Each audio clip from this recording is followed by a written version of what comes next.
Welcome back to the channel, everyone. We have another special guest with us today, Tejas Subramaniam. Hello. Hi, hi. Thank you for having me. For sure. Thank you for being here. For those of you who don't know, Tejas is the current champion in US British parliamentary debate, as well as the entire continent of North American British parliamentary debate. Not to mention the fact that last year he was the top speaker of WUDC and also appeared in finals, among a million other accomplishments across numerous debate formats, especially British parliamentary. So, truly a wealth of knowledge that you bring to the table for us that I think has been badly lacking from PF. So thank you so much for being here. Of course. Thank you so much for having me. I'm very excited. So the first questions that I wanted to ask are just about like your journey through debate in general. What got you started in debate in the first place? Why did you decide to join? And how has it been from there? Yeah, I have a bizarre origin story. So I got into debate in middle school because I joined this now defunct website called debate.org. Um, and the website was mostly, well, the first layer of the website was mostly like trolls or people who were like relatively new, didn't really know what was going on. But if you got like really deep into the website, you would find this like small community of mostly local circuit American high school debaters. I'm from India, so I had no like strict formal debate that was very, very structured in middle school. I did have this sort of public speaking event in my school, in middle school, and I didn't get picked on the team. And so I joined debate.org thinking, you know what, I'm going to spend a year improving or something. And then I met a bunch of people who did um, LD and PF, a little bit of policy, but not really, mostly on the local circuit, and then watched a bunch of rounds and did a bunch of in-text debates.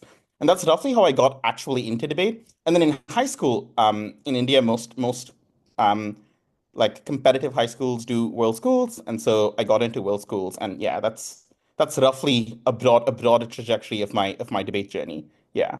How did you find this mysterious debate website? I mean, it's not that hard. Like you just Google debate, and at the time, the first result would have been debate.org. But I suspect the actual barrier to entry is like you have to like create an account, and then you have to find a section called the debate section, which at the time wasn't very prominent. So the section that was most prominent on the website was the section called the opinion section, which would have like a question and a couple of answers. But then you had to like go in a little deep and find the debates section. And the debates would be like in-text debates where someone would propose like a topic, like I don't know, uh, common topics were like the NSDA topics around then, which were like UN peacekeepers should have the power to engage in offensive operations, or like just governments have an obligation. That's PF. And then the LD topic I think around then was like just governments should ensure food security for their citizens or something. Or it could just be like topics that you just like made up or wanted to debate, and you just like put them up on the site, and someone would accept the challenge, and then you'd have these like in-text debates with like 48-hour time periods where you would do research, and then there would be judges, and they would have to give their explanations for why they voted a certain way. If the explanation was really bad, the site moderators would remove it. So it was like a very structured, not very high quality, but very structured debate thing. Yeah. That is crazy. That's super cool. Yeah, very interesting origin story.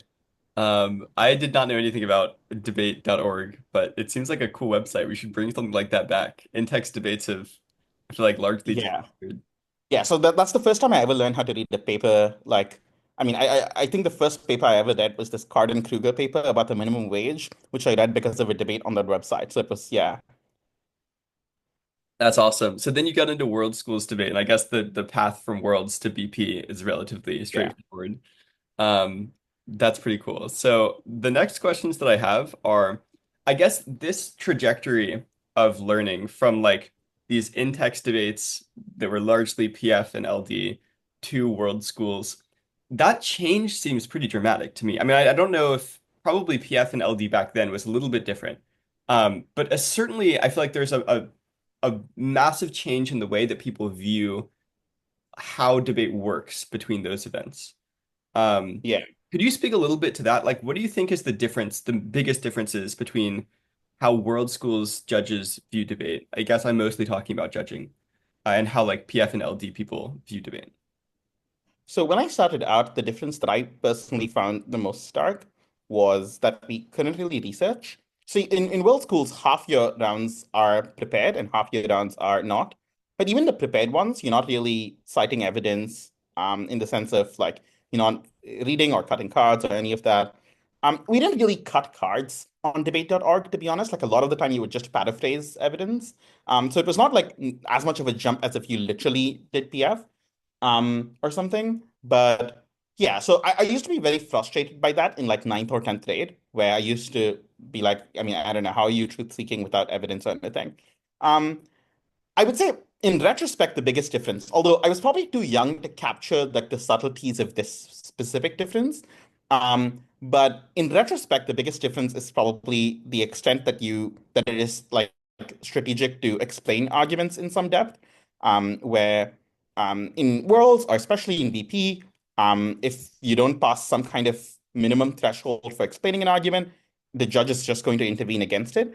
And that was definitely not my experience on debate.org. So on debate.org, if an argument was dropped, as long as you ensured you brought it back, you were pretty much good to go.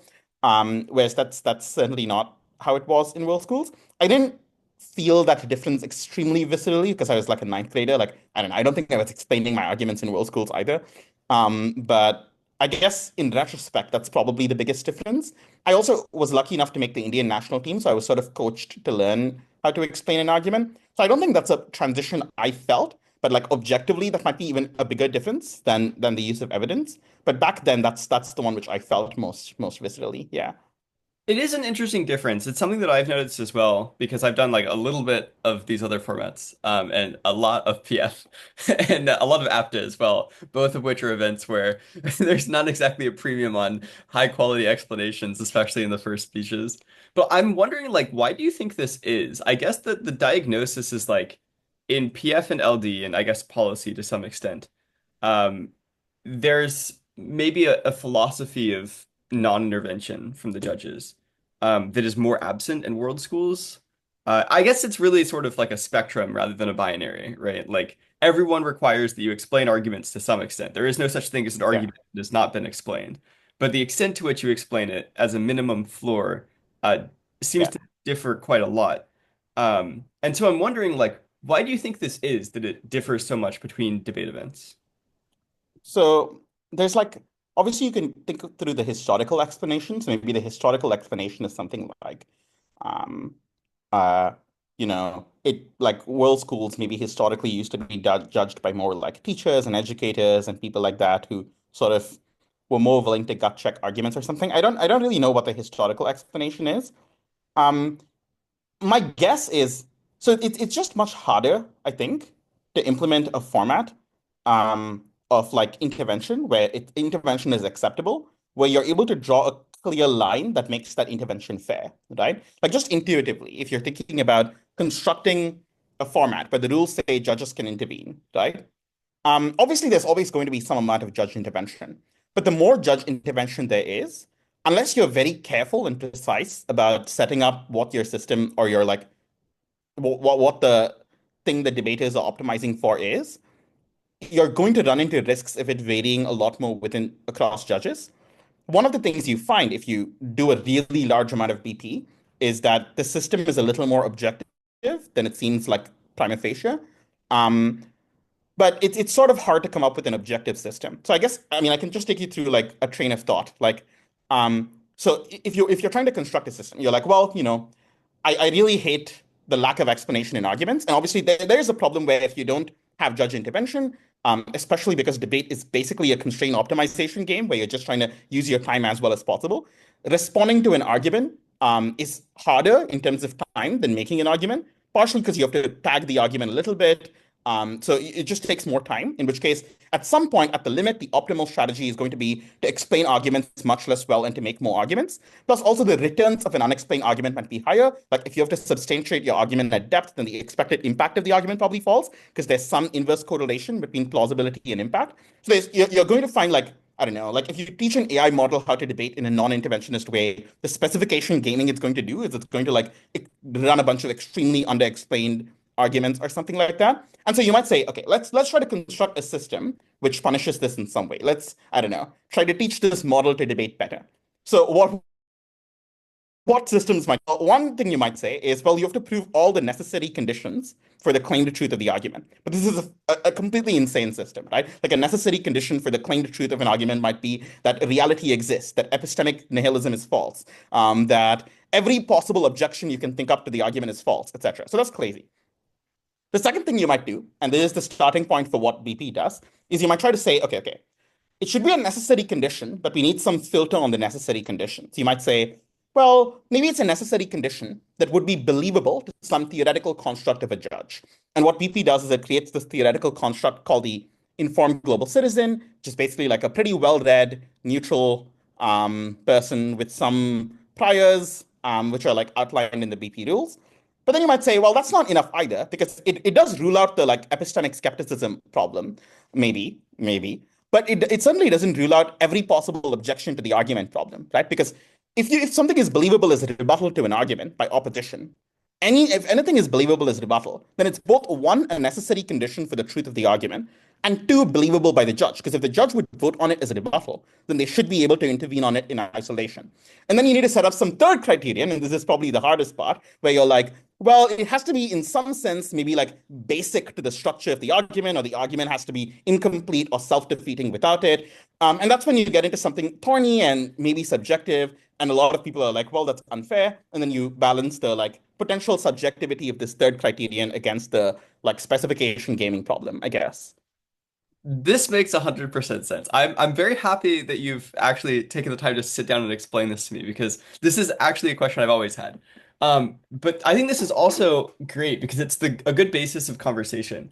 So one thing that I've learned rapidly through my investigations into policy, LD, etc., is that even these like I guess the events that are on the other extreme of the spectrum, that are the bastions of non-intervention, that in fact they are not really bastions of non-intervention at all. It's just that they all have different standards for when it is acceptable Yeah. to intervene. And these standards are also arbitrary, right? Like if an argument, I don't know, philosophy arguments about Kantianism, if those things are not very common in XYZ debate event, then it is much more likely that the judge will interpret the minimum amount of explanation to be insufficiently low. When it's sort of odd that this is lower, like it doesn't appear to be any lower than it is in the other arguments that just happen to be more commonly accepted on the circuit. And this is something that's like true to a crazy extent. Like you have the most reasonable arguments from like philosophical thinkers in policy that are being hacked against, while like things like we should wipe out all of humanity or like nuclear war is good are just like taken for granted. You know, it's just like arguments that of course are meeting their minimum specifications. So I think a lot of it seems to be dependent on like the norms of the circuit at the time rather than the norms of logic. And I'm wondering how BP attempts to escape this problem because it seems to be, if anything, magnified in BP, where you have some specifications of what it means to be like an informed global citizen. But certainly it feels like a lot of these specifications are insufficient to determine what actually Yeah. is an informed global citizen. And probably if you brought in a random informed global citizen, they would think something very different from the average BP judge in many of these rounds. Yeah. I mean, like it is a problem. I think it's less of a problem than you would imagine, or at least if I don't know about you, but an outsider to BP would imagine. For a couple of reasons. One is BP has like a 70-page rule book that very strictly and rigorously defines who this person is. Right? This is like automatically new, where if you have to judge a BP tournament, like it is a barrier to entry to judging. You need to have read and practically memorized this rule book. Right? And this is like probably somewhat unique in the sense that, the rulebook is super specific about like, here's what judges have priors about, here's what they don't have priors about, that sort of thing. I guess the second thing is, yeah, I think the key point is, okay, so if we can just think again in terms of the three clusters that I introduced, of like, is this a necessary condition? Is this believable? And is this basic in some way to the structure of the argument? I don't think the second one introduces a lot of subjectivity because it's like BP judges are told to not use plausibility as a standard that much. Like, or at least like they're told to not just like automatically gut check and dismiss an argument. In the sense that it has to be something that, as long as you're someone who regularly reads the news, you wouldn't just dismiss out of hand.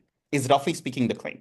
And obviously that still introduces a good amount of subjectivity. So lots of arguments I really want to make, it would be pretty hard for me to sell in a BP round. So I don't know. An example of this is um, I often want to make somewhat bizarre arguments about how a policy affects wild animal suffering or meat eating. Because I'm very interested. I think these arguments are very true, very important, etc. But if I'm going to spend like 3 minutes of a BP speech trying to argue that their policy, which has nothing to do with animals on face, actually tends to increase invertebrate populations, and that's really bad, BP judges are going to laugh me out of the round. That's actually a huge disadvantage, I think, where BP judges take this standard a bit further than they have to. Um, but I don't think this is the main limiting factor on arguments that you can make in BP. I think the main limiting factor on arguments you can make in BP is instead the third criterion, which is what is the extent that you prove an argument. So I don't know, to give you an example, if you say the sentence, drug legalization prevents the formation of the black market because people buy legal drugs instead. You could imagine two separate objections to this argument. One objection to this argument is like, I don't know, a list of reasons why um, actually this wouldn't prevent the formation of the black market, even if people bought legal drugs instead. Or a list of reasons why actually the black market's like way better or something. I don't know. Whatever list of possible objections you could think of. And then another objection to this argument could just be a one-liner being like, well, you don't, why do people buy illegal drugs instead? It's extremely unclear. And it seems like BP judges would make the second objection on their own, but not the first objection on their own. And roughly speaking, the reason why is the sentence itself is incomplete without the because people buy legal drugs instead standard. So if you just ask the first order question without going to any other terminal question of why is this sentence true, the sentence itself is incomplete or self-defeating without the second half.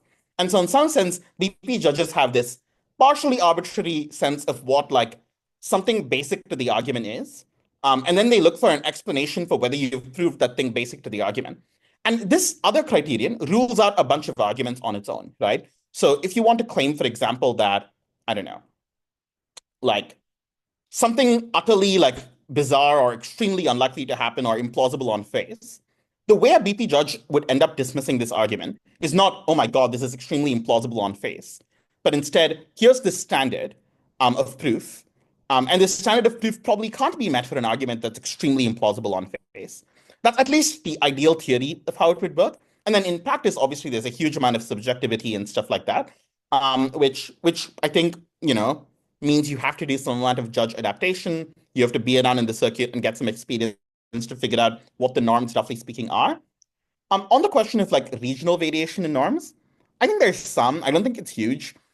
Partially because like even after the pandemic, VP has had a pretty big online circuit, which means judges across circuits are pretty familiar. There's a lot of like cross-circuit judging sort of incest going on. And so I think in that sense, the amount of regional variation is small, but the type of variation you might find more often is like the circuit as a whole has these like standards, like what you said with policy, what a good argument is and what a bad argument is. And you sort of have to like be in the circuit a little bit to figure out what these standards are.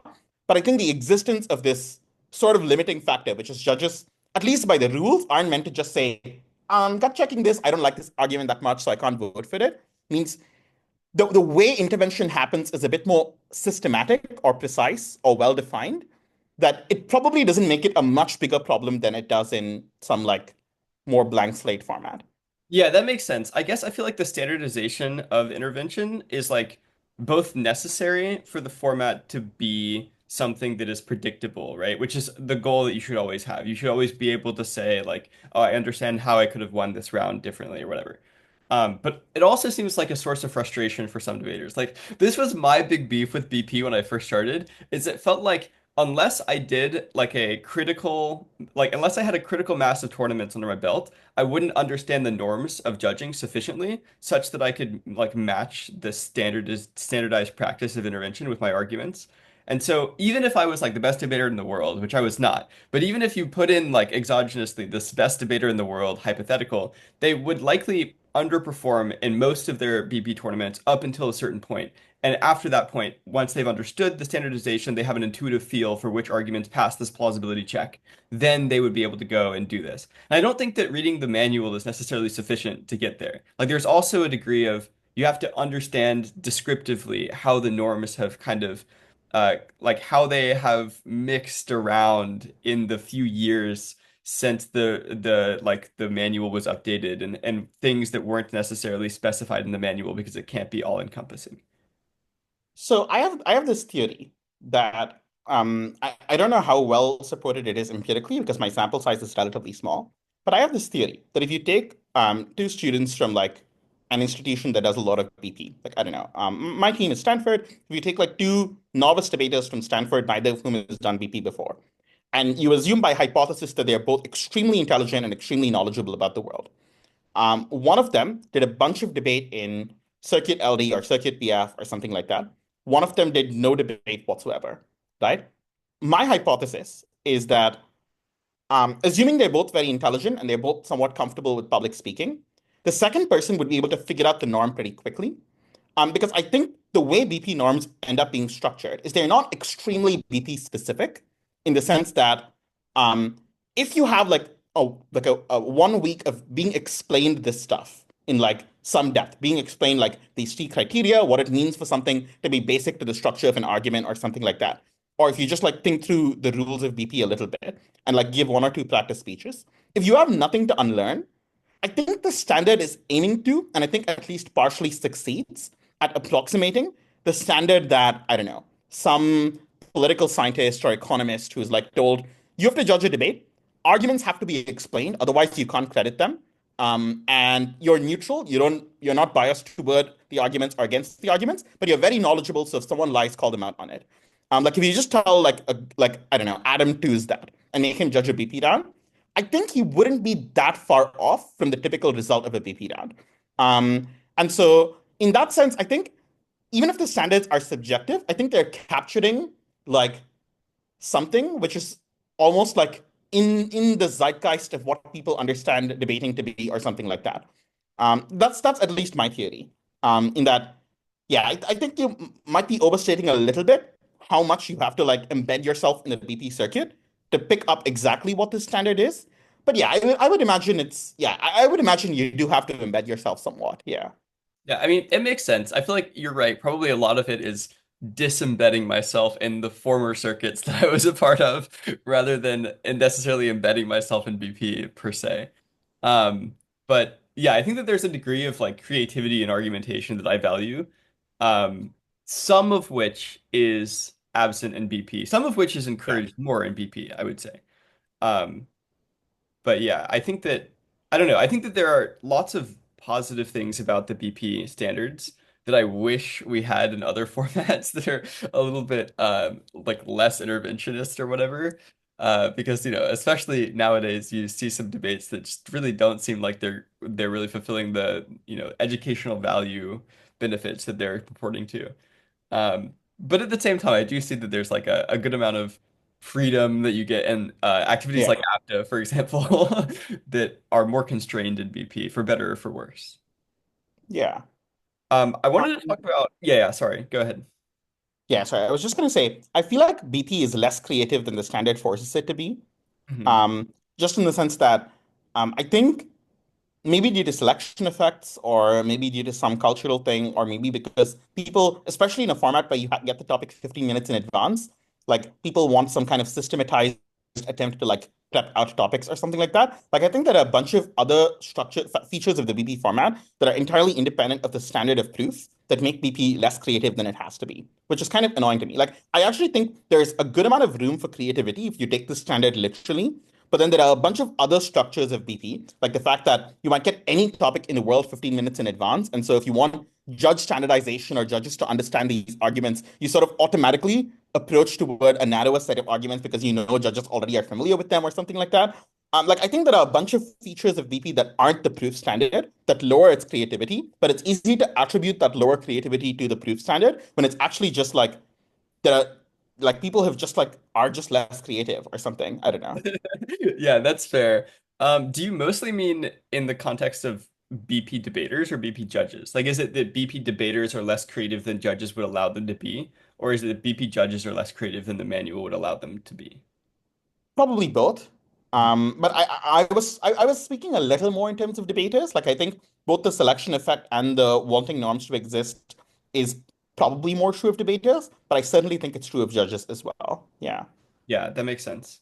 I had one last note. This goes a little bit further back in our conversation, but you were talking about this interesting way of thinking about it, about like sentence completion. This is fascinating to me, first of all, because I've been thinking a lot about this like arbitrariness of sufficiency and explanation that also exists, especially in PF and policy, etc. Like it seems really weird to vote against one team because they like don't have a sufficiently explained argument, but then vote for the other team because they do.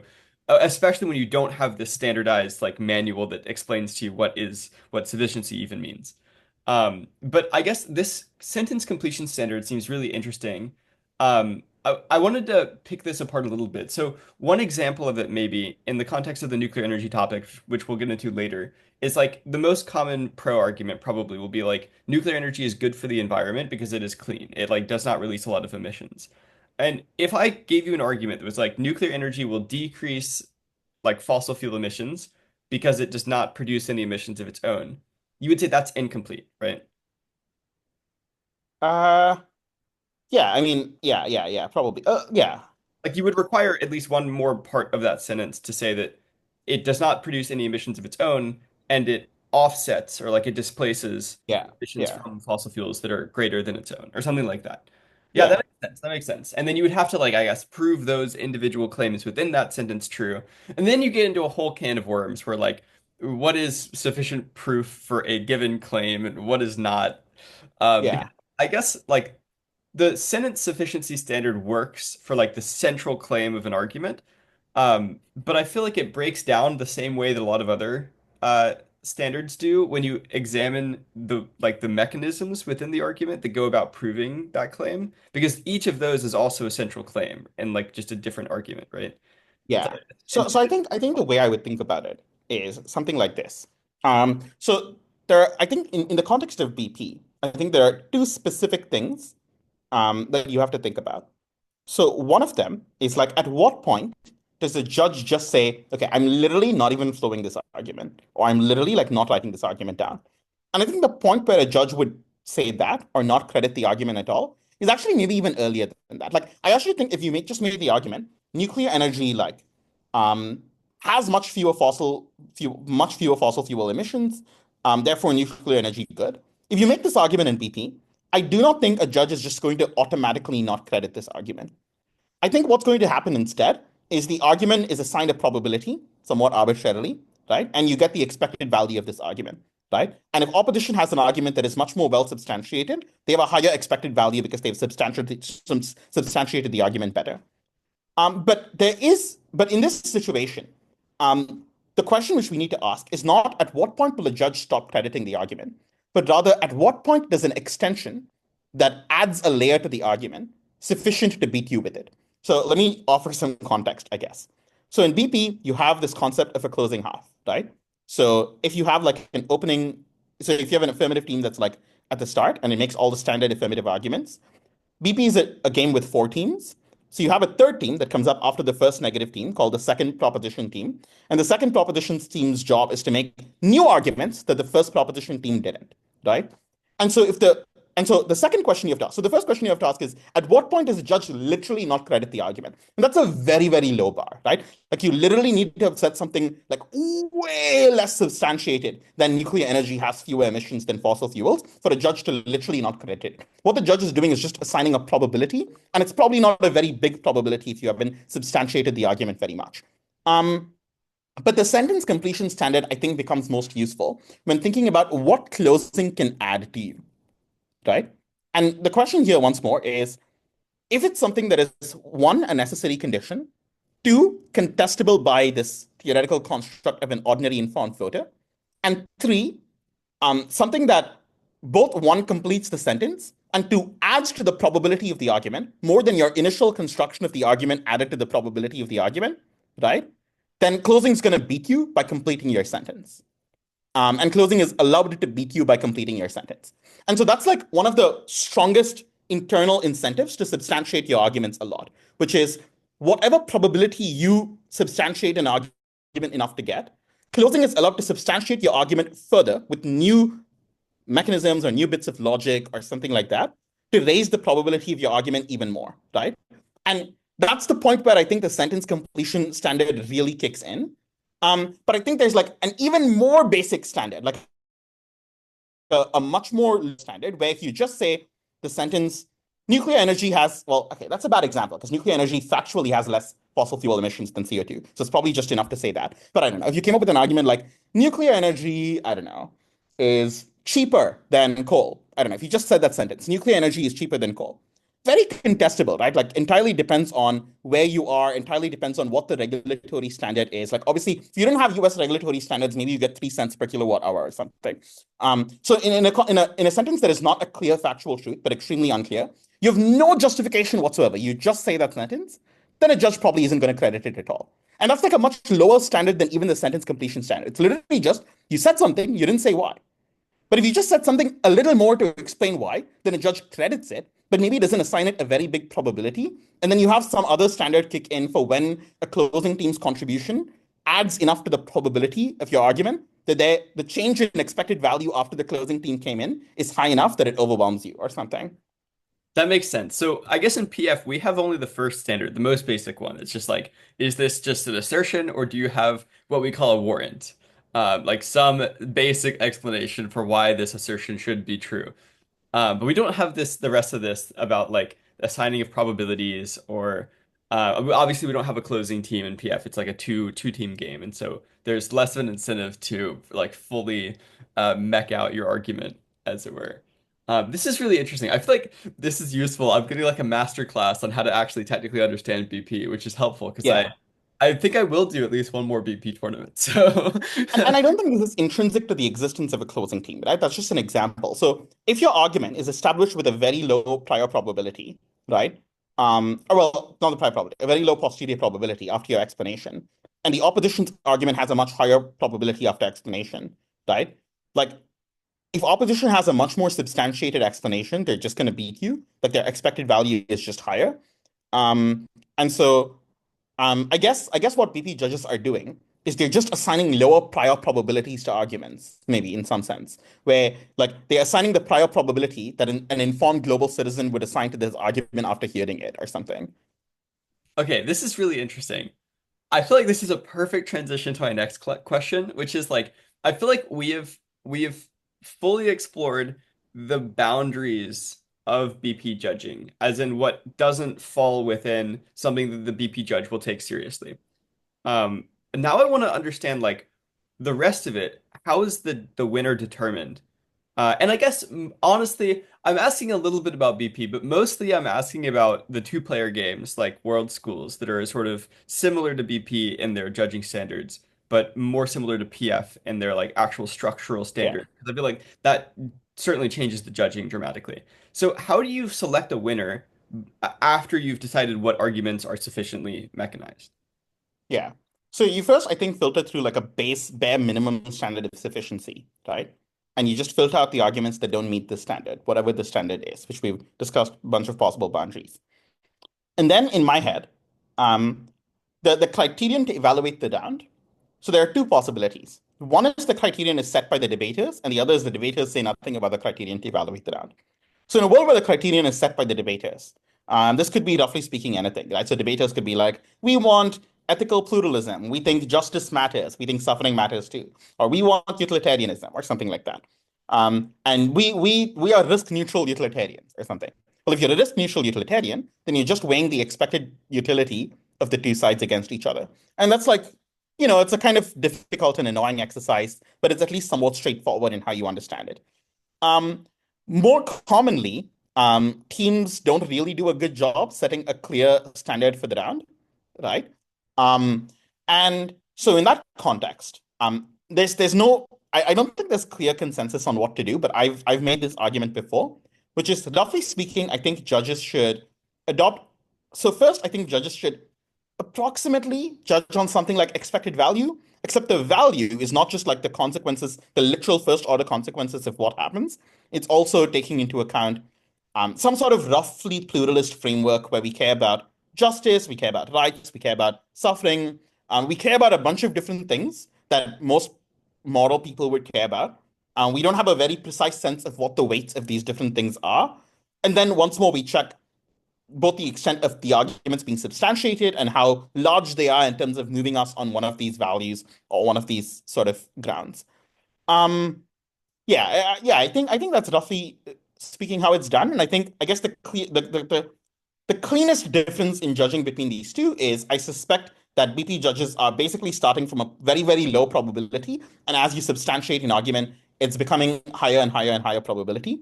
I also think BP judges probably have a like are a bit more likely to reject like a scenario of like maximizing expected value in terms of extremely large impacts and extremely small probabilities, maybe. Like, I don't know. Like, I'm sure as we'll get into while discussing the nuclear energy topic, it seems extremely implausible to me that climate change is an existential risk, or that climate change will cause human extinction. I would guess the probability that the direct rather than second order effects of climate change cause human extinction is on the order of 1 in a million. And so if you have a 1 in a million probability of extinction, I don't think a BP judge is going to take that awfully seriously, just because, you can.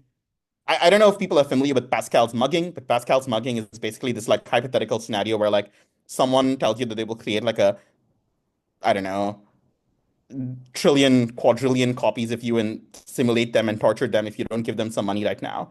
Or like they just arbitrarily like increase the amount, or alternatively, they tell you they will steal money from you and they will like give you money tomorrow and they just arbitrarily increase the amount of money they will possibly give you. And the rate at which the amount of money increases is larger than the rate at which the probability falls or something.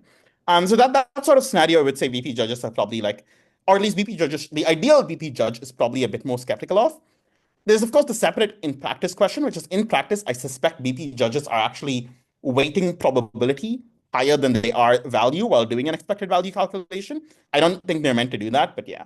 I guess that's like a rough picture of how it might go. To be a bit more granular, um, a lot of people might have picked up on the fact that I said in most debates, there isn't a clear framework like utilitarianism set up, right?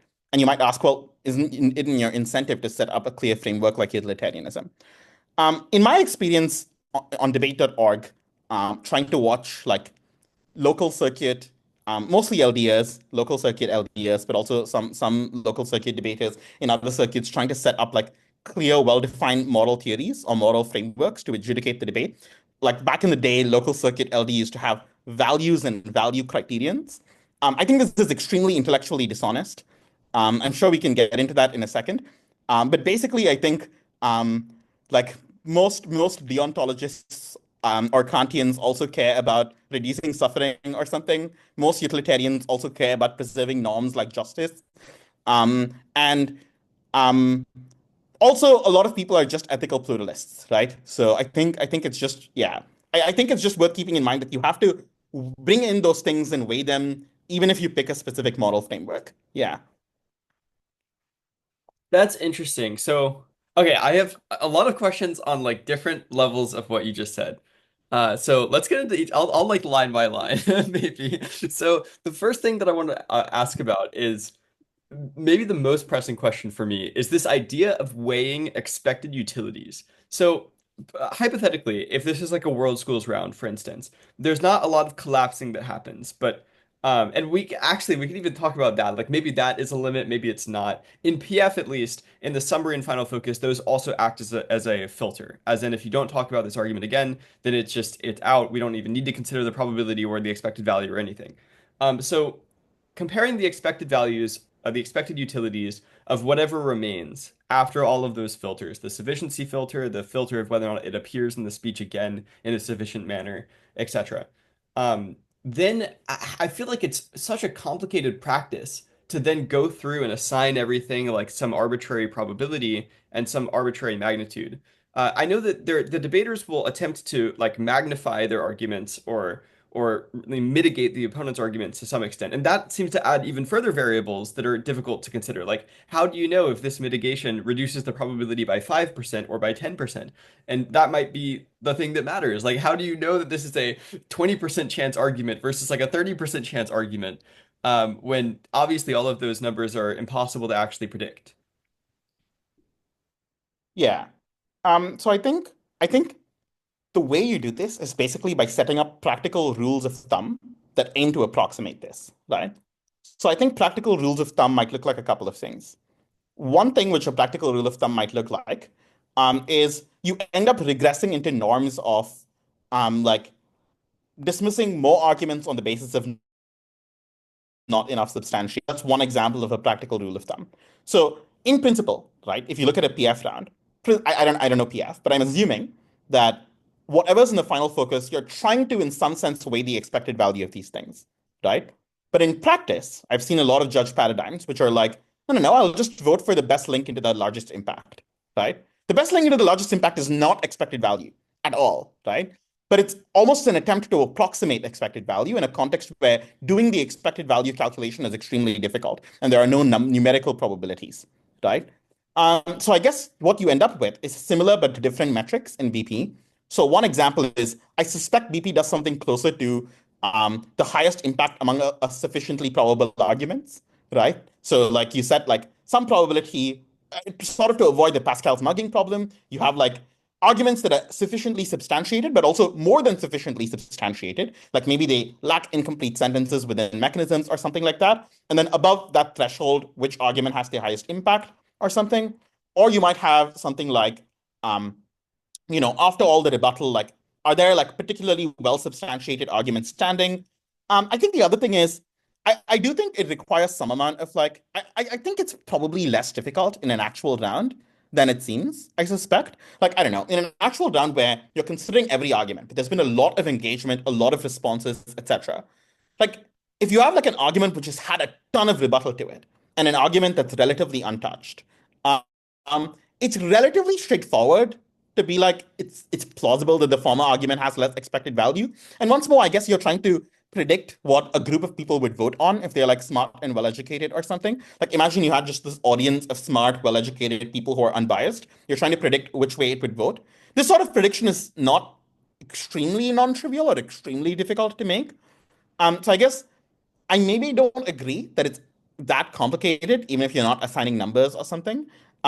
Especially because you have like in world schools, what you have like 28 minutes per side of engagement and responses. And then you have replies that do collapse and do a bunch of weighing. So I think one thing is you build rules of thumb, and then the other is you sort of just do it, I guess. Yeah, this still seems complicated to me though. So one of the rules of thumb that you mentioned that you suspect that BP or World Schools judges might be using is like the highest impact among a very sort of a stricter standard of sufficiently probable arguments.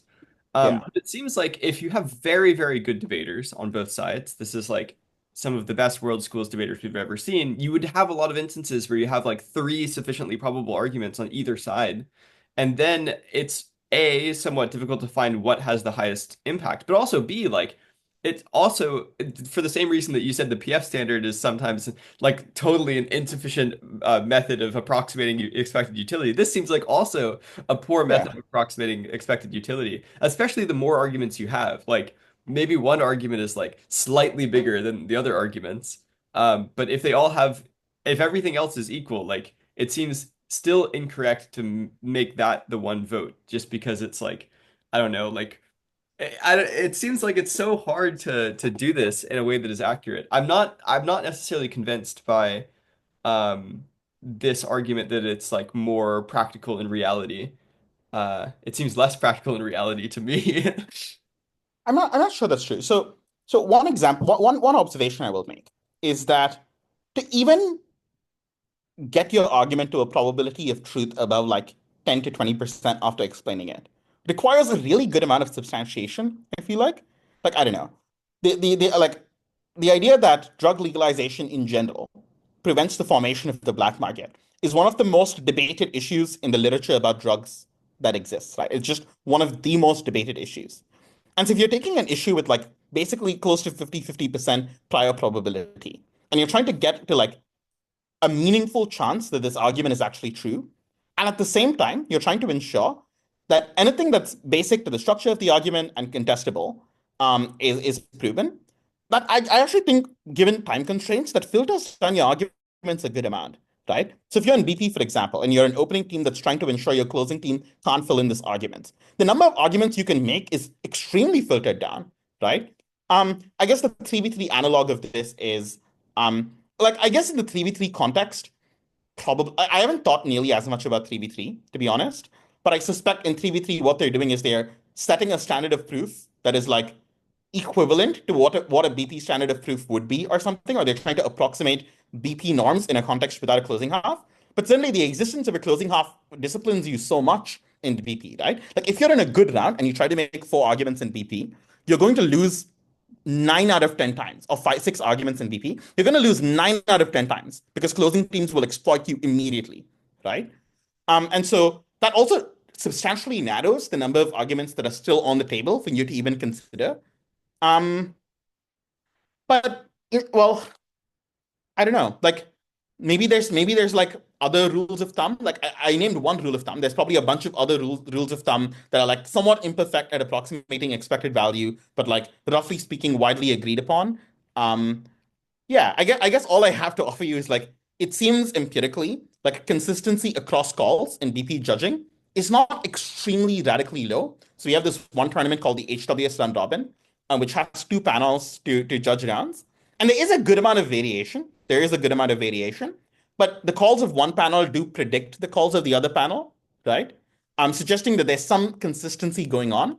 And then I guess I have the weak empirical observation that it seems like 6 months to a year of BP debating seems to allow novices who haven't done debating before some attempt to figure out this consistent standard. I don't know. Yeah, I totally agree with you. I'm on board with the idea that like there's consistency among judges. I feel like in BP more than a lot of other events that I've seen, there's a high degree of consistency. I guess I'm not sure that this implies that there's a high degree of like that this is capable of actually approximating utility well. Like you could have Yeah, imperfect approximations of utility that nonetheless are consistent. And in fact, this might even be evidence for something that's more worrying, which is like there is a high degree of mimicry among BP judges where like they study each yeah. other and then they predict what the other ones are going to do and then they fall in line, which wouldn't be necessarily a better like expected value like approximation. But I do agree that like certainly they probably are using other rules of thumb, maybe consciously, maybe unconsciously, in order to get here. I would propose up against this my own rules of thumb that I subscribe to in PF, that are a little bit wonky, but my rules of thumb are very radical, I think, even among PF judges and even among like policy judges, apparently.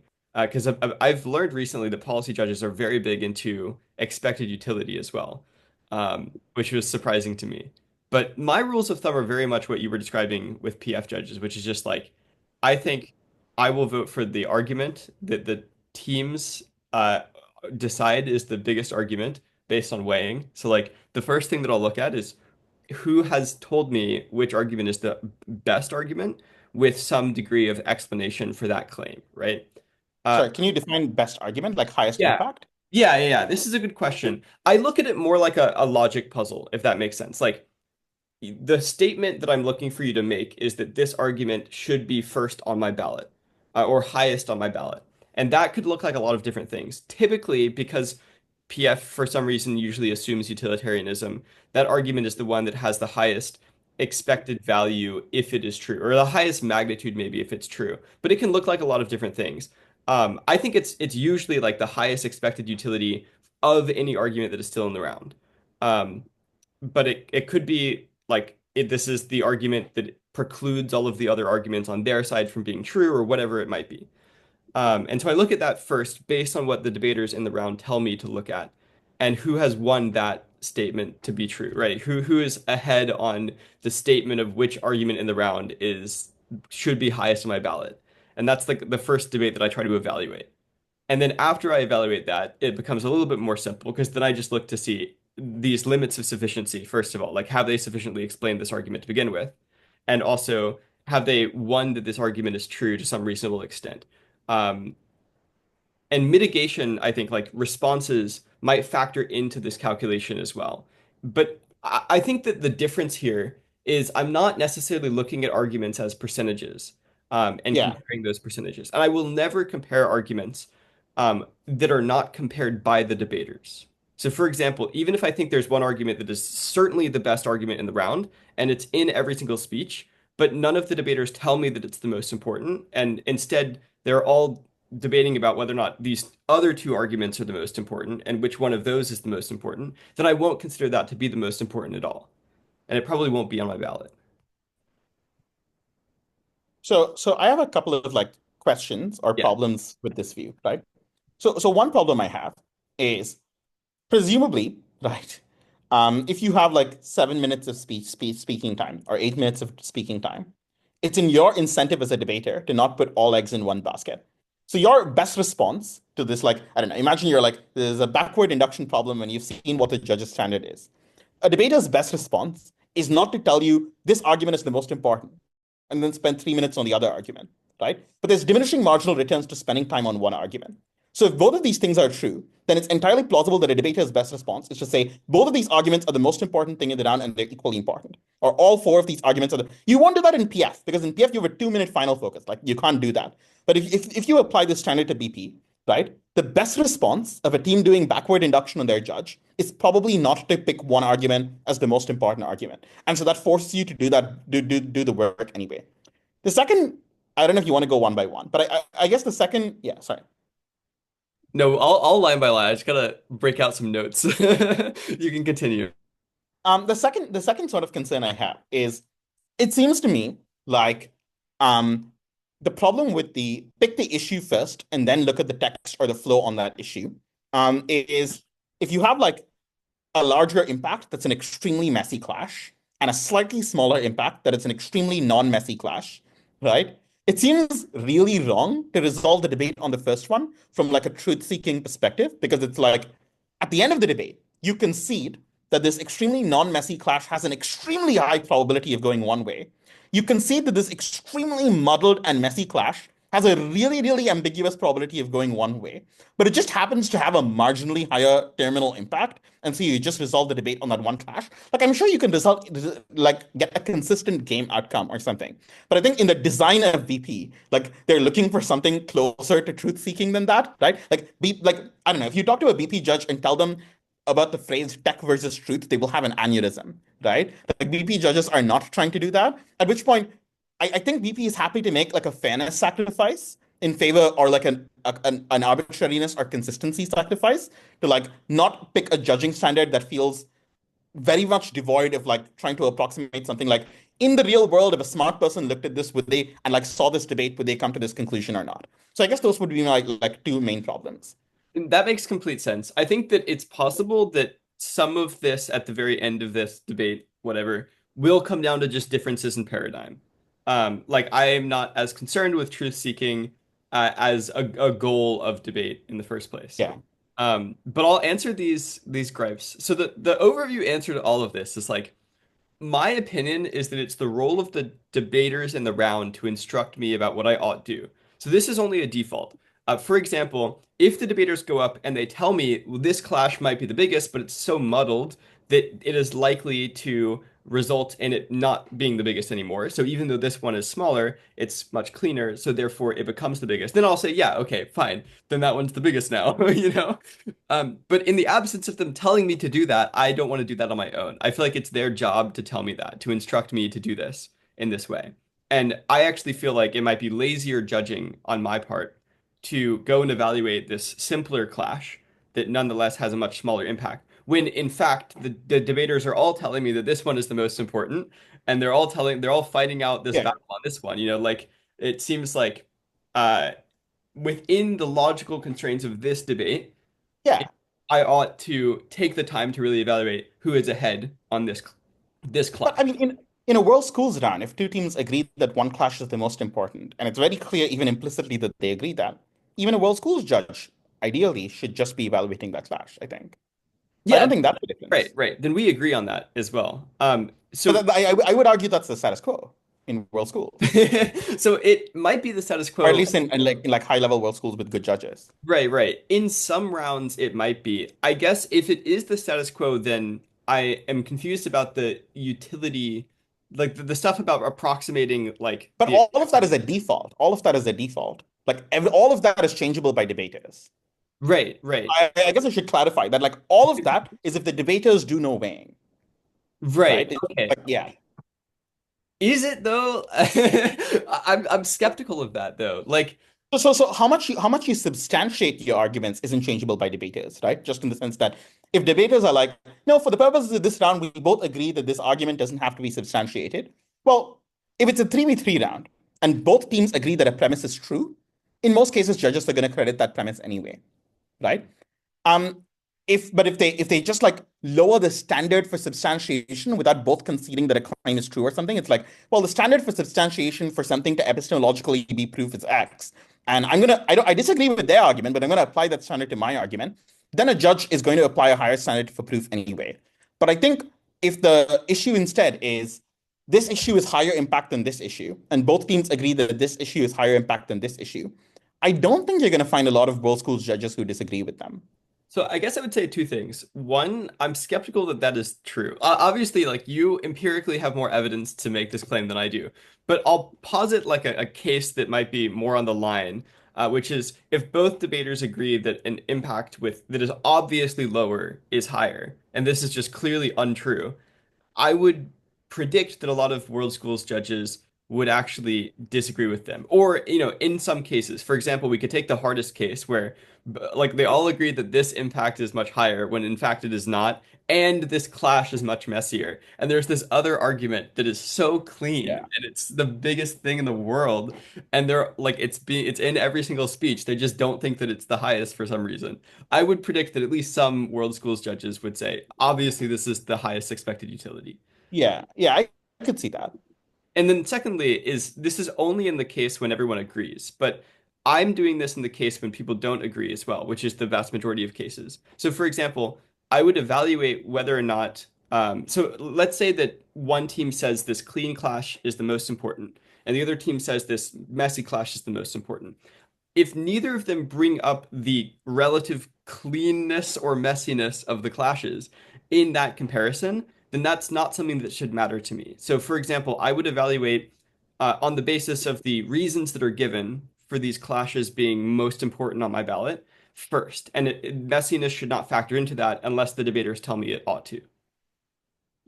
Yes, and that's the second objection I made, right? Like I agree you're doing that, and I think that's bad. And the reason I think that's bad is like I think this seems like extremely anti-truth. Yeah, so I guess I would agree with that. It is probably anti-truth. But the reason that I would do it is because I think that it makes for, yeah, better technical debate, right? It puts the debate squarely Yeah, in the hands of the debaters and it punishes them for decisions that might be poor strategic decisions also on the basis of they might be poor strategic decisions because they haven't done a good job of leading me toward voting on something that approximates the truth better. But nonetheless, yeah, something that I believe they have a burden of doing and that I shouldn't do yeah, for them. Uh, yeah. I guess the other thing I would say is it seems like um it seems almost okay, I don't know how to articulate this thought, but it seems almost the default job of a judge to adjudicate like I don't know, like it almost feels like compare like adjudicating multiple clashes on clash messiness feels like something debaters shouldn't have to be expected to say almost. It feels like the job of a judge to flow things and then evaluate their flow, but I don't know how to articulate this intuition. Yeah, it's an interesting one for sure. I mean, I will still obviously evaluate my flow. Like, Yeah. I will still evaluate through the messy clashes. I guess my opinion on this is just that different judges might have different ideas about what makes a clash messy. For example, a lot of them seem very imperfect because they are naturally approximations of just how much ink is on that flow, right? Like, and ink is not necessarily a perfect approximation of messiness, Yeah. but then it opens up the question of like, well, what is? And I don't think there's a very good answer for what necessarily makes something more or less messy. Um, I think here's the trouble I'm having, right? Here's the trouble I'm having. In contexts where debaters are debating which clash is more important, and they both have explanations of which clash is more important. We've established that World Schools or BP has different proof standards than you, but holding the proof standards constant, like assuming on one proof standard, like just assuming like let's just assume for the sake of simplicity that we normalize the proof standard and they both have the same proof standard, like just for the simplicity of this model. Assuming the proof standard is normalized, right? If debaters have ink on the flow or things that they have said about which clash is more important, a good world schools judge is going to make the same decision as a good PF judge, i.e., evaluate based on what the debaters have said about which clash is more important. And this includes criteria like messiness in my mind. Like if debaters evaluate which clash is more important solely on the impacts, and they say this determines which clash is more important, right? And obviously, there's like a linguistic problem here where it's possible that debaters aren't actually saying this clash is more important on the ballot. They're saying this clash is higher impact when they use the word important, in which case it's ambiguous whether judges should intervene or not. But assume it's very, very clear that debaters are saying on the ballot, this clash should be more important, and that's what the clash should be about. Again, I don't think there's a difference between the ideal PF judge and the ideal World Schools judge. I think the problem emerges in cases where debaters haven't discussed it in as much explicit detail. And this problem is way more likely to emerge in world schools because of the first point that I made, which is when you have 8 minutes, the best response of a debater is different than when you have 4 or 2 minutes, which is when you have 8 minutes, the debater's best response is to not throw a bunch of ink on which clash is the most important, but instead try to argue that both clashes are super, super important because they have every incentive to try to get you to evaluate both. Yeah, I 100% agree. So let's pick apart that first objection now. That seems to be the next logical step. I think that in my mind, it's actually the opposite. In my mind, your judging standard encourages less of a collapse than mine. And the reason why would be, or I don't know if I want to say yours or mine, whatever. We don't have to lay claim to these. These are just standards. But I think that utility maximizing judging standard encourages teams to go for multiple arguments because if a judge is a utility maximizer, like they're looking at the expected value of all of the arguments together, then they will sort of add them together. They will judge based on the like the I sum. fully agree. Just to be clear, I fully agree that my standard causes debaters to go for more arguments than your standard. Yeah. My claim is just in a context where debaters go for many arguments, which is like your standard also creates the same incentive. My standard is better suited to that context. Like I agree that the context is more likely to emerge in my case than your case. But given that the context emerges, my argument is my standard is better suited to that context. And in an 8 minute speech, my argument is the context is pretty likely to emerge on your standard too. Yeah, so I guess the first argument that I'll offer is that I think it's less likely to emerge on my standard. The reason why is because if you know that the judge is likely to only vote on one argument at the end of the round, which is what my standard is, then you are gambling by going for multiple arguments. And maybe you're intentionally gambling, like you don't know which one the judge will vote for, and so you throw them all out there and you hope that one of them sticks. But my problem is that it's more time efficient to instead take the time that you use proving the sufficiency of the other arguments, instead in proving that this argument is the highest on the ballot, because that will guarantee you that you don't have to gamble at all. And also because if you go for 20 different arguments and the other team goes for one, and they spend all the time in the other 19 arguments they would have gone for instead explaining why that argument is the highest on the flow, then you will lose every time. And so it actually Yeah. incentivizes a further collapse. Yeah. So imagine you're OG, right? And you're trying to respond to opening op, right? And opening op, and like your standard is being applied. So a judge is picking a single clash to vote on and is going to vote on that clash, right? I will say, like, I don't know if this works. What is the opening op win rate in this world, do you think? I don't know that this works in BP at all. I don't like, I'm Sure, pretty sure, sure. sure. Okay. The world schools, like, I don't know. Like imagine world schools and the replies are bad at replies or something. Well, if the Like replies are bad, then they're screwed anyway. Like, sure, the, sure, sure. But like the world schools rules on replies are pretty strict on what uh, replies can say in world schools, making them substantially less effective or moving the debate than an after reply, for example, right? So functionally, world schools is still like the third op is the last speech that is adding new rebuttal at all, yeah. and that is adding a good amount of substantive weight, right? So and just imagine like that's why I'm saying like imagine a BP top half, which makes this easier. Like just ignore the closing half, just imagine a BP top half, Okay, okay. right? I think makes this problem clearer. Um, Yeah, yeah. Basically, if you're a DPM that just tries to follow the standard of collapsing, right, you're just going to lose every time.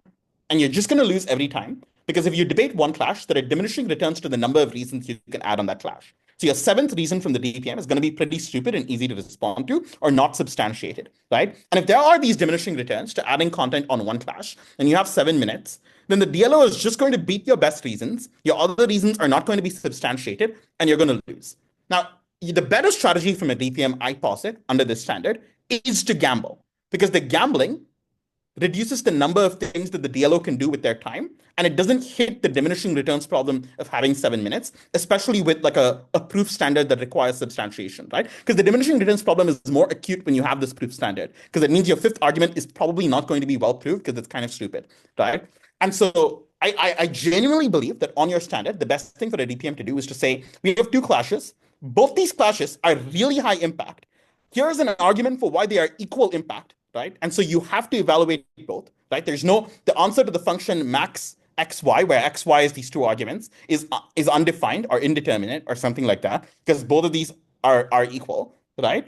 And this forces the DLO to like do something, pick one, hedge with the case of picking the other, etc. And it is a gamble from the DPM, right? Because you're potentially burning half your time in an argument you don't evaluate at all. But I think it's less of a gamble than picking one and then letting the last word advantage destroy you, right? So in my opinion, in a 7 minute format, you are just structurally going to try to not collapse on just a single argument in the context of like something like a BP or World Schools Down without responsiveness or something like that.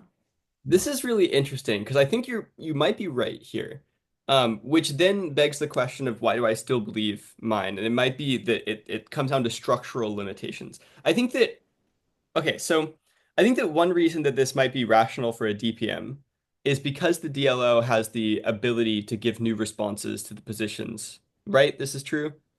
Yeah, but even if the DLO couldn't give new responses to the positions, like it's the DLO is still never going to be like a final focus, right? The DLO is at minimum going to be like, I don't know, like going to be able to give new reasons on the weighing, like some loose, like I don't know. Imagine you just apply a loose standard for what's acceptable in a PMR on the DLO. They can still give new reasons for the standard for 7 minutes, right? Because the standard is just weighing impacts. So Right. they could, yeah, assuming it's like a loose standard for what a PMR can do in ACTA. Yeah, this makes sense. I guess I would say, two things. One is I think still rational under my standard for the DPM to go for two arguments, but not say that they're both equally important. I think what the DPM instead should do is explain why they're both more important in relation to the arguments that are on the other side. Um, Well, but we are assuming there are clashes, right? So we are assuming one argument from the other side and one argument from this side are sort of the same issue or stakeholder or okay, something right, for the right. purpose of this model, right? Yeah, yeah, this makes sense. I guess sometimes there are ways to like break out of clashes asymmetrically, such that like your mechanism can Yeah. control another clash when their mechanism within this same clash does not. Um, so this is also like a difference in looking at arguments versus clashes. I think in PF we have a tendency to look at the like mechanisms in isolation rather than looking at clashes together, for better or for worse. And so it's possible that like your mechanism is able to control multiple clashes, and that Yeah. allows it to singularly beat multiple of their arguments. I think this is totally rational. It The also other thing I would say is I don't think BP judges think that much in terms of the expected value standard.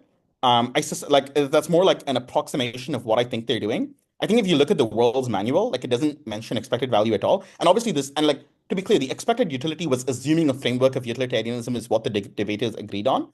I suspect in practice it's something more like you have a standard for substantiation. The substantiation is like the extent to which an argument is believable by an ordinary informed voter. And then after that, you do impact level weighing or something. yeah, that makes sense.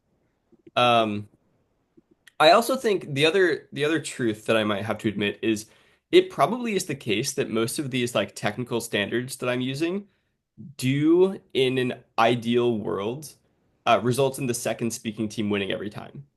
Um, but I think that like they depend on the fact that debaters are mere mortals and they're unable to give like perfect speeches.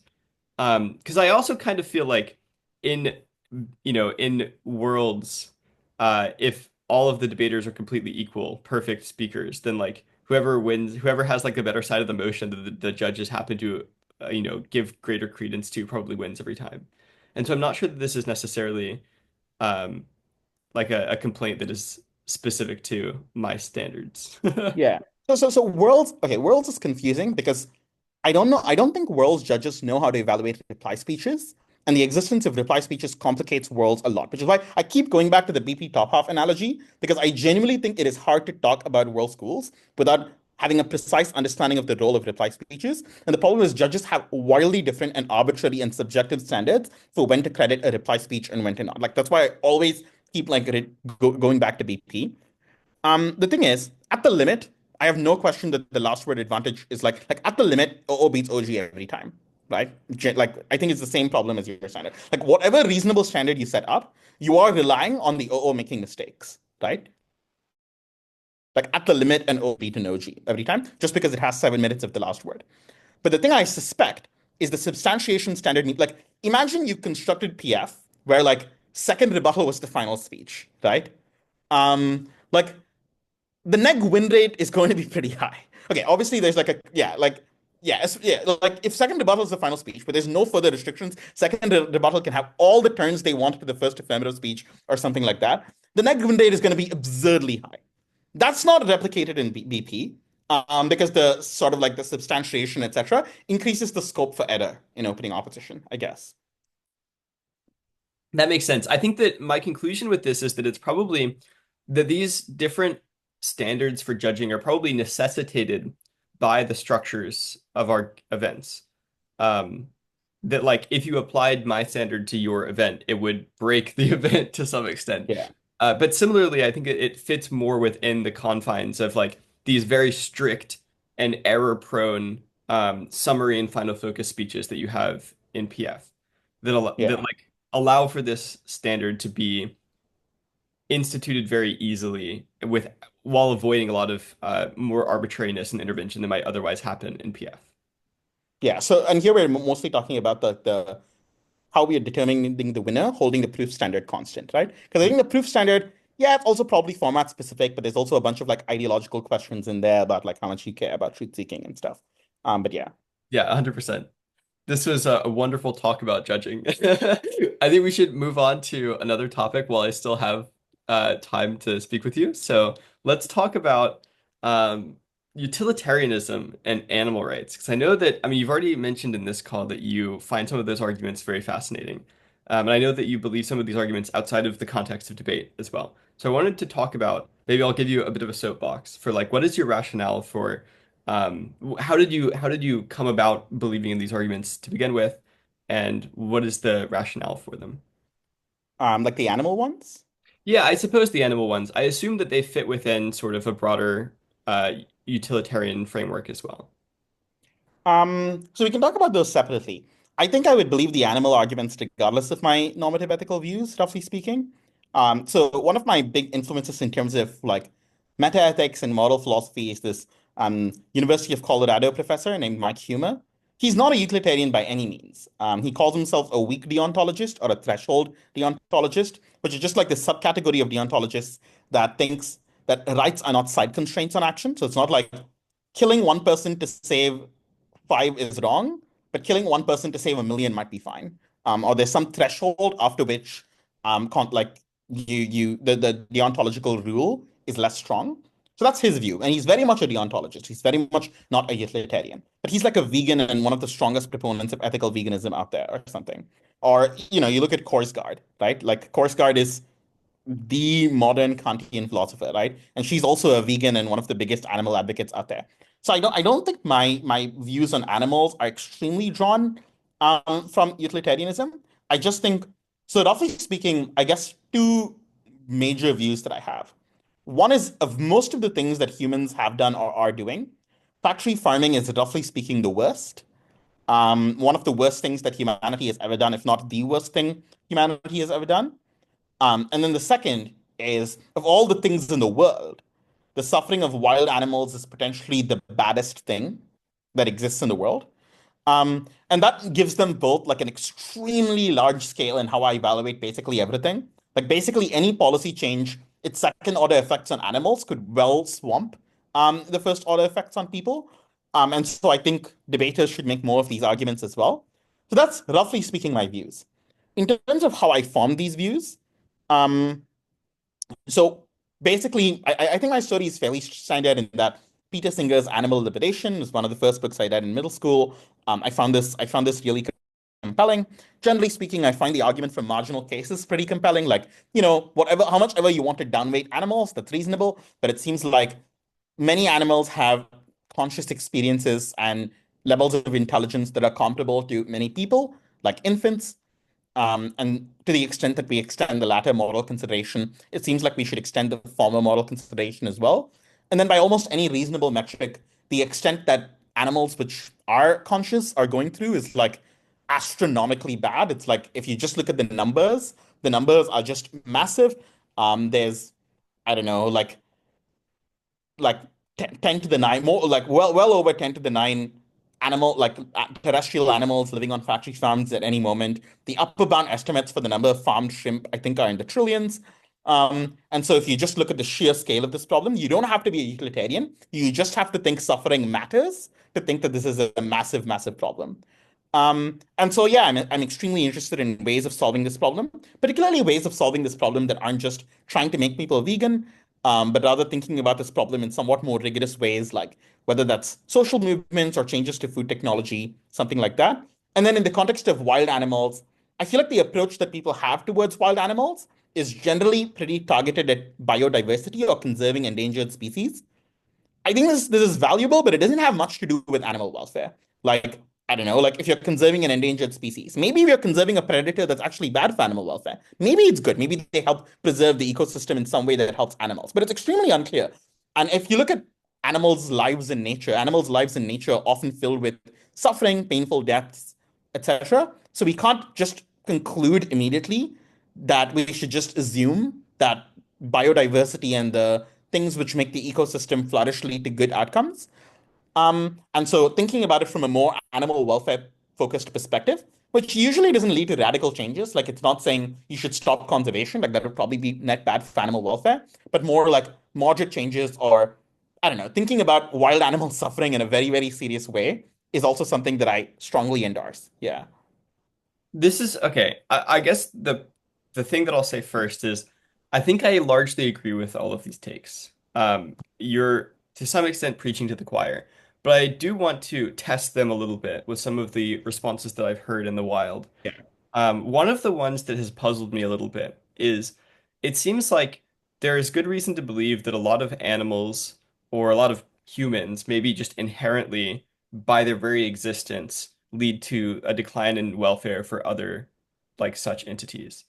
Mhm. But it seems strange to me to conclude from that that like it would be just a good thing to eradicate these entities because their very existence leads to such a harm.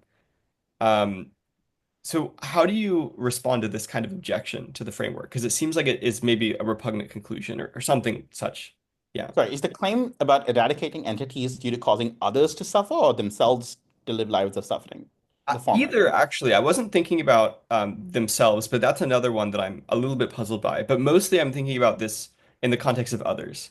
Like it Yeah. seems true that some animals, for example, um, just by their very existence are almost required to hurt others. Yeah. So I guess it's worth thinking through a couple of questions. One is, from a purely consequentialist perspective, all things considered, is it net good to eradicate them? I feel like for most animals on the basis of causing harm to others, this is false.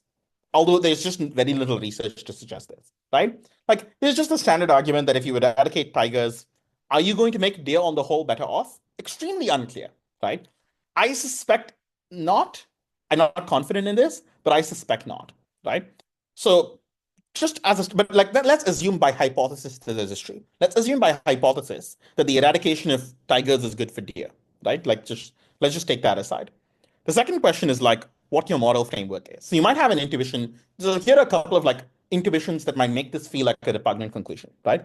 One intuition which might make this feel like a repugnant conclusion is a pro-animal intuition, which is like, tigers seem like they are sentient, they're conscious, they have preferences, and so you shouldn't use tigers as a mere means to an end. You shouldn't kill tigers to save other animals, right? Um, this is sort of like extending extremely deontological logic to animals.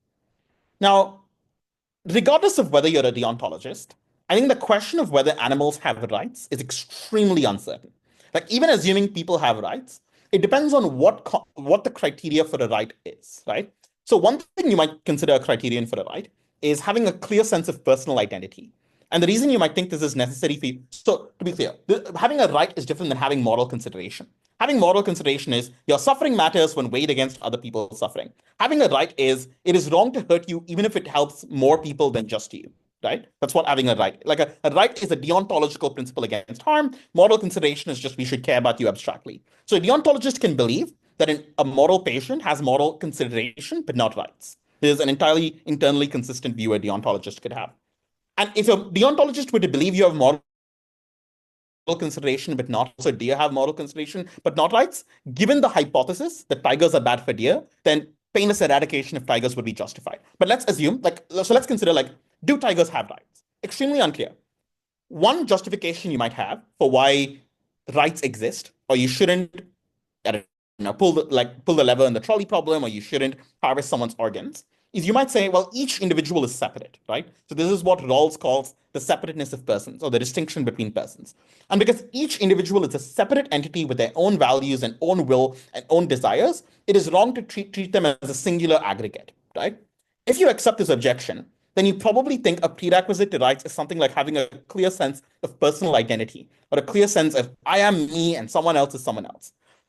Many animals probably don't cross this threshold, right? Certainly, I suspect fish that lack cortexes, I suspect they can suffer. I suspect they don't cross the threshold of having a clear sense of personal identity, right? And it's pretty unclear whether tigers do.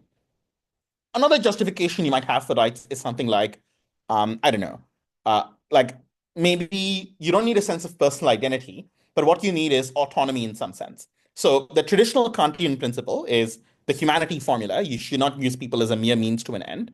And the justification underlying the humanity formula is it is wrong, or the definition of the humanity formula almost is, as proposed by O'Neill and Korsgaard, is like you should not involve people in schemes to which they could not in principle consent, right? And this assumes some sense in which people are acting with will or free will. And then you can question the extent to which animals have a rational will. And obviously, Korsgaard has like a layered nuance in the different types of rational will in which animals possess them and which ones don't.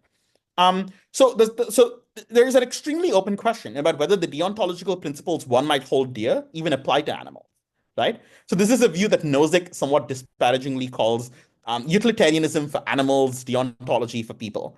And he is disparaging about this, but I think it's a view worth taking extremely seriously. And then the third ethical question you would have is like, is deontology true at all? And I happen to think that utilitarianism is a more plausible model theory than most other model theories. And so for me, I'm not extremely discomfited by this repugnant conclusion that, like, in some narrow cases, assuming we have all the information, a painless eradication of some species would be bad for the world or something like that. In practice, I would never support such a conclusion. I think the people who think we should eradicate predators are kind of crazy, right? Because they're not taking into account second order effects and stuff. But in principle, I'm personally comfortable with this. Another moral intuition you could have is not a deontological intuition, but some kind of aesthetic intuition, right? You could think a world which is without tigers is in some sense a worse world, not in terms of suffering or happiness, but in terms of beauty or in terms of things we've grown to expect or something. I think the reason I'm suspicious of such views is they have so much status quo bias, right? Like the thing which gives a world with tigers more beauty than a world with fewer tigers and more deer, or fewer tigers, which allows the formation of more species of deer or something like that, is in large part the fact that one of those is our own world.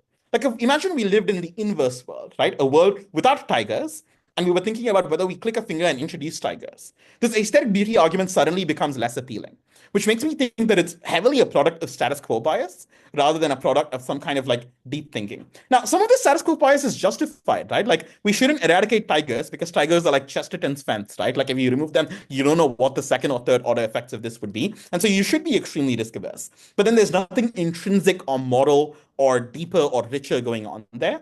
But yeah, no, maybe there is something intrinsic or deeper or richer going on there. Yeah, that's, I guess those are just like a random, unstructured set of thoughts. Yeah, this makes a lot of sense. Then the other question that was sort of stemming from this, maybe you'll answer it in a similar way, is like the question of the individual themselves. Like if they bring about suffering to themselves, Yeah. what should be done about this that coheres with our moral intuitions? Um, so I happen to think a lot of animals live net negative lives, or at least that's my guess.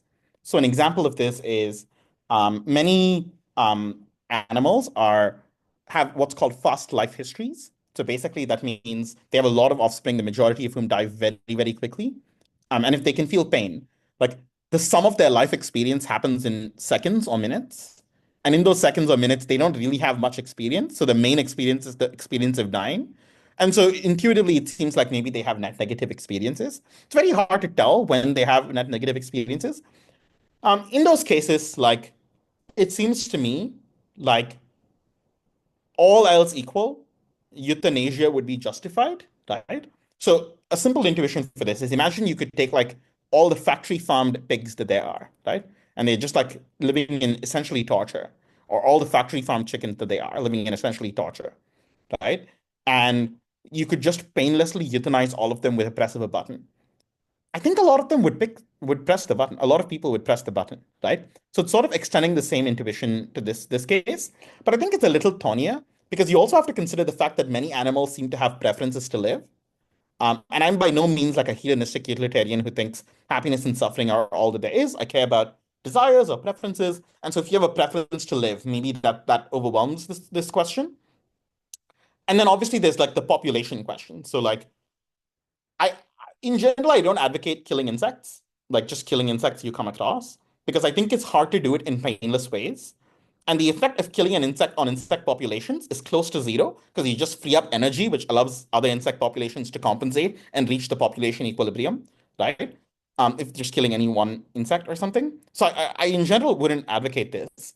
But I guess like in principle, I'm in favor of like magically euthanizing animals that are in intense suffering or something. I think there's a more interesting question when it comes to creating animal populations. So one thing which reliably tends to create insect populations or populations of small animals that tend to have fast life histories is increasing net primary productivity of crops or something like that. It's still lots of ambiguities, but imagine you increase the amount of vegetation in an area or something.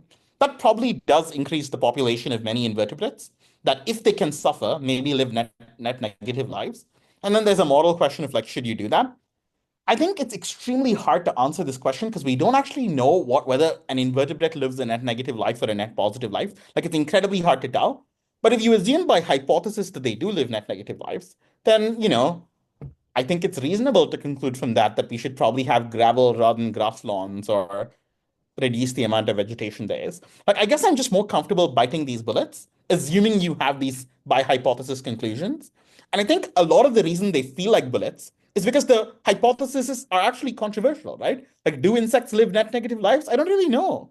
I can't say it with much confidence. And so maybe there's some reasons of prudence to not go around destroying vegetation because of that, right?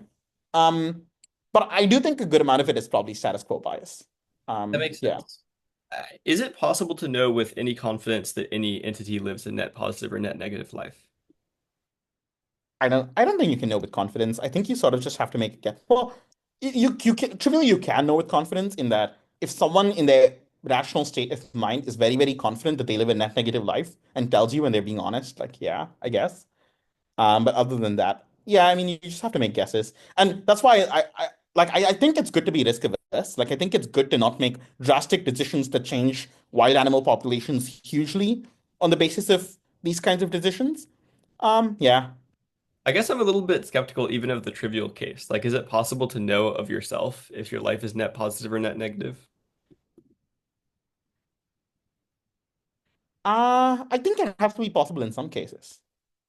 Um, like I think if you think your life is extremely net positive, right? Like I don't know, like I think my life is extremely net positive when I think about it. And at that point, when I'm like talking to someone about it, it almost feels like I'm informing them that my life is net positive. It doesn't feel like it's a contestable question on which I have thought and formed judgment. I'm sort of just informing someone. Um, I don't know, like I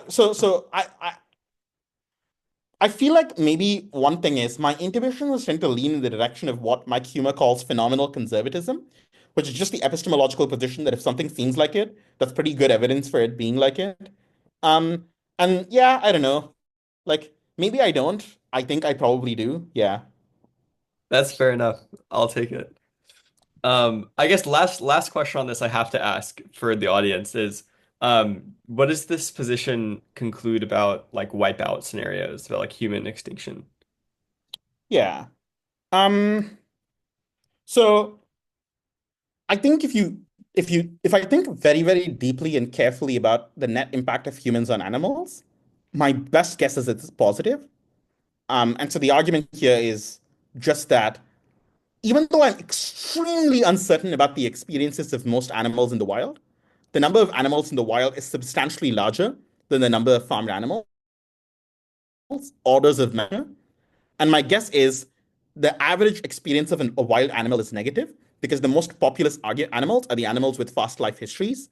And so if the net effect of humanity has been to reduce wild animal populations, right, then the net effect of humanity has probably been positive on animal welfare. Now, there's obviously huge amounts of uncertainty here, but the point is just that there are just so many wild animals that even an extremely unconfident guess about their net welfare pretty much dominates the calculation in terms of what you think the net balance of suffering and happiness is, right? Um, so I also realized I didn't really defend my utilitarianism at any point here. I'm happy to like offer what I think the best arguments for utilitarianism are, but yeah, Yeah, sure. Why don't we speed run that real quick? sure. So I think, roughly speaking, the best argument for utilitarianism is that most of the intuitions against utilitarianism are intuitions about special cases, right? Like cases like organ harvesting, or cases like pushing a fat man over the trolley, or something like that. A lot of the best arguments for utilitarianism are plausible general principles. So one example of a plausible general principle is ex ante Pareto improvements. So imagine a trolley problem case, except everyone in the trolley problem is in boxes, and they don't know which box they are in. And there's five boxes on one track and one box is on the other track. So every individual has a 5 in 6 chance of being on the track that is saved if you pull the lever. So this is an ex ante Pareto improvement. So given the information each individual has, every individual is weakly better off, at least, if you flip the trolley. But then deontology says you shouldn't anyway. And it seems weird to be like something which every single individual would prefer as an outcome is still morally bad. Another example is it seems like a plausible general principle is a moral theory shouldn't ask you to hope for something different than what you should do in any given scenario. Now, imagine you are a neutral observer looking at a world, right? And a person is deciding whether to kill someone. If they kill someone, they prevent five other people from killing five other people. They prevent five murders from happening, right? If they don't kill someone, they don't prevent five murders from happening. You're an impartial observer even as a deontologist, right? A world with less intentional murders is better than a world with more intentional murders. So if you're a deontologist who is an impartial observer, you're going to pick the world with fewer intentional murders because each of them is an intentional murder. Each of them is a deontological wrong happening. But then from the perspective of an individual doing the shooting, you say it's wrong for them to do that. And this gap between, and it's not just a special case, it's a general principle that deontological principles ask you to hope for different things than you should do. And this seems like somewhat implausible. Or many deontological theories would lean in the direction of paralysis. So, for example, if you accept a very strong action omission distinction, right, then functionally, because going out in the world has butterfly effects, right, which lead to the formation of millions of murders. Like every time you touch someone, you do enough things to change the timing of enough people's conceptions that you change the number of murderers that are brought into the world. Now, the expected utility of your action is zero because you also cause a bunch of people to save lives, prevent a bunch of murderers from being born, but you do cause a bunch of murderers to be born. So if you accept a strong action omission distinction, you should be paralyzed to not move, right? And so there are a bunch of these cases where you can obviously respond to any of these situations, but where deontology violates plausible principles. And then there are a bunch of other cases where utilitarianism violates our intuition in special cases. But our intuitions about plausible principles are much more reliable than our intuitions about special cases. Because our intuitions about special cases are extremely influenced by stuff like what social norms say, or not the specifics of the case, but the general feeling that murder is wrong, making you think that in a special case, murder must be wrong too, right? Whereas our intuitions about general principles are a little more plausible, and that weight of the evidence favors utilitarianism. And then another thing that I think favors utilitarianism as a moral theory is that utilitarians were way ahead of their time, right? Like Bentham and Mill supported women's rights, supported animal rights, supported abolition of slavery, etc.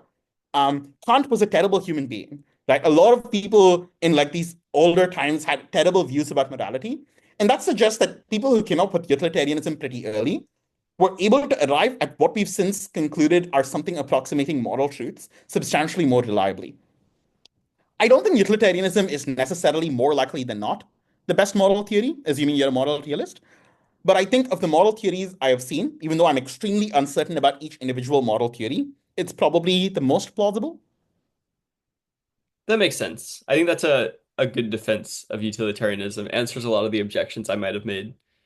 Um, then there's one last question I have to ask you about all of the like animal welfare arguments. This is situating it in the context of debate again. I know that there are lots of judges in BP, lots of judges in world schools, certainly many judges in PF, maybe fewer though, who are skeptical of these arguments just on face, because of their own intuitions.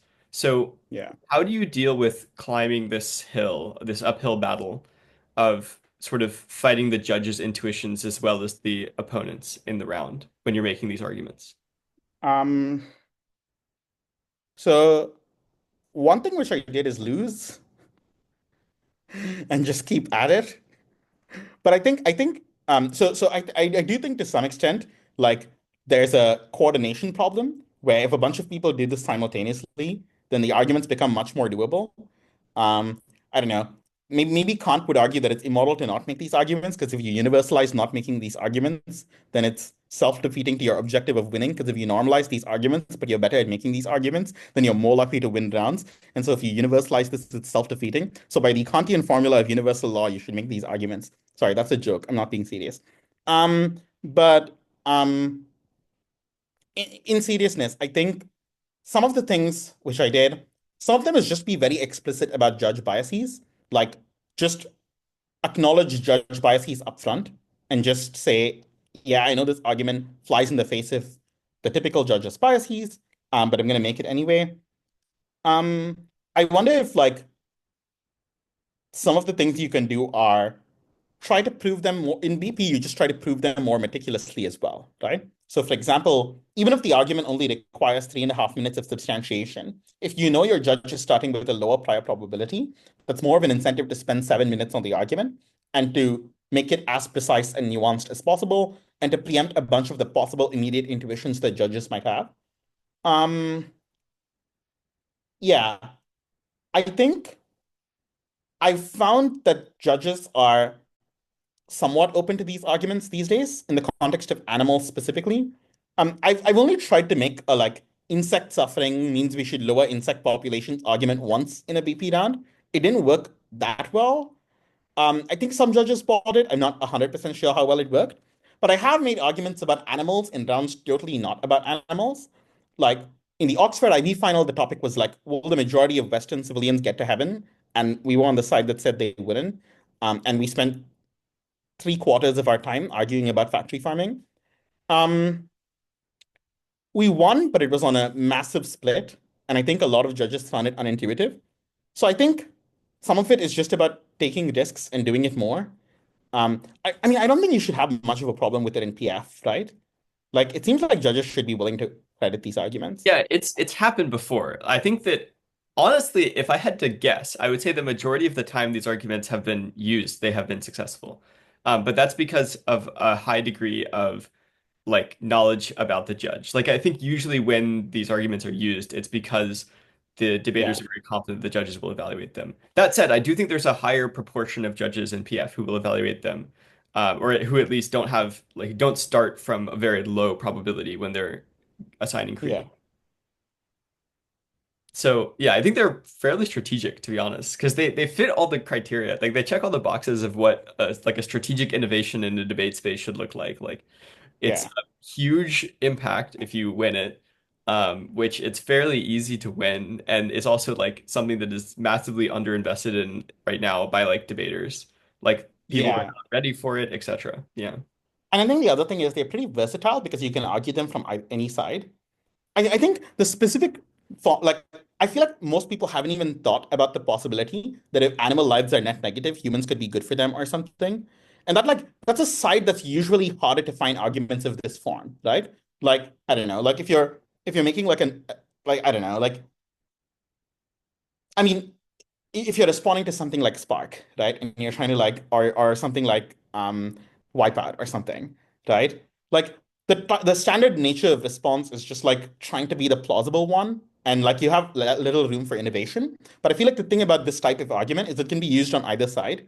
So it's a kind of innovative way to respond to innovative arguments almost. So if you have judges who have biases toward novelty or something, it's probably going to help. Yeah, for sure. I feel like this is a hugely like underexplored area of PF debate that we should explore more for lots and lots of good reasons. Okay, I guess now I want to transition a little bit to talking about the specific topic of nuclear energy for April. I have a number of questions about it. Maybe for transition's sake, the best starting question is just like, are there any such animal welfare arguments that you can imagine on both sides of nuclear energy? Then I'll ask some more like normal nuclear energy questions. Yeah. I haven't thought about this much. So obviously, one link into animal welfare is climate change, right? Um, I mean, I know like I mean like if you just impact animal welfare through climate change, and you're trying to look for arguments about animal welfare related to climate change, like the scenario where you would need that is either you want to run warming good or your opponent has run warming good, which I don't know if that's a scenario we end up in PF anymore.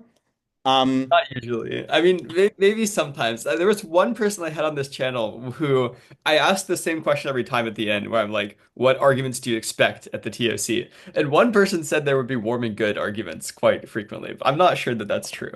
We'll So see. if you want to make a warming good argument, so there's actually some debate about what climate change does to wild animal populations.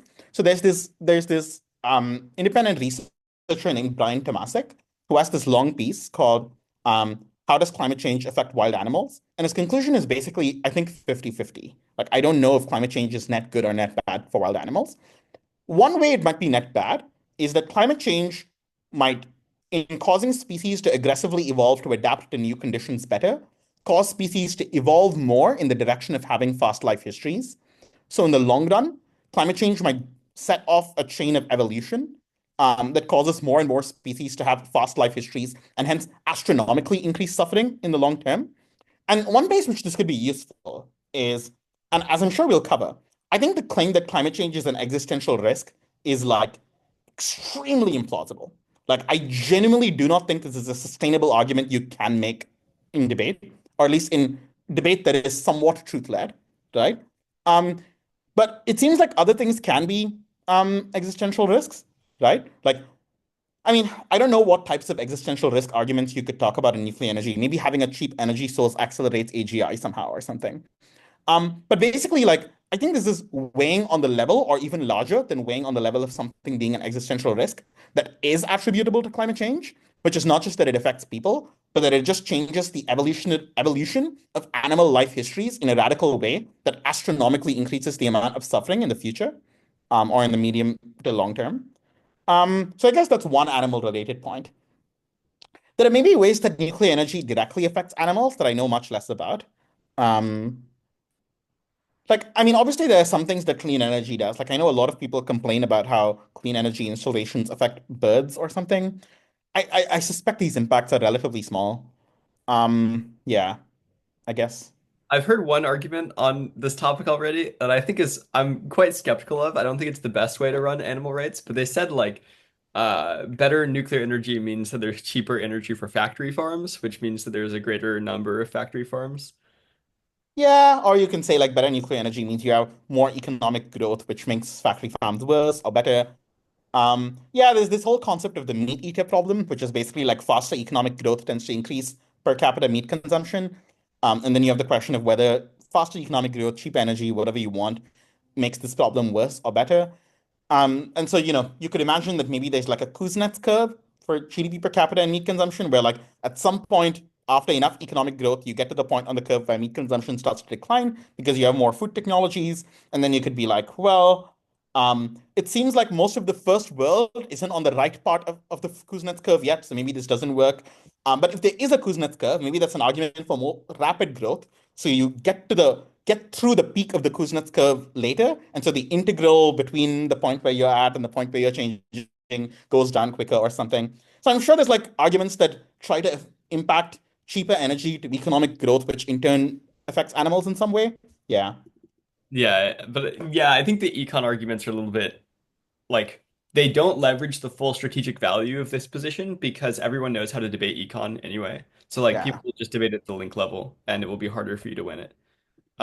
Okay, now Well, no, but like if the F concedes that nuclear fuels economic growth, then they can't debate oh with you. yeah. I suppose that's true. Um, then you're in a much better position to run these Yeah. arguments. Yeah, interesting. Okay, next questions are more general. First one, I'm gonna assume that this is like a motion for BP. How do you go about in your 15 minutes of prep time thinking about this motion? We'll assume that you do it first from the gov perspective and then from the op perspective or something. Yeah. So the first thing that I'm gonna try to figure out is look at the words of the motion and think about what they entail. I don't have the words in front of me, but I assume it's something like the US national federal government should substantially increase its investment into nuclear energy. Is that right? Yeah, you're missing Domestic one nuclear word, energy? which is domestic, but that, Domestic. Yeah. yeah. I think it's like in Um, investment in, but I don't know if that matters. Yeah. so the first question that I would look at is what the likely alternative is, right? So looking at this motion, I'm like, okay, the US should do this. So the first question that I'm going to look at is what the likely alternative is, right? So it should substantially increase its domestic investment. And the words of the motion do a lot, right? So first is it's the federal government doing investment.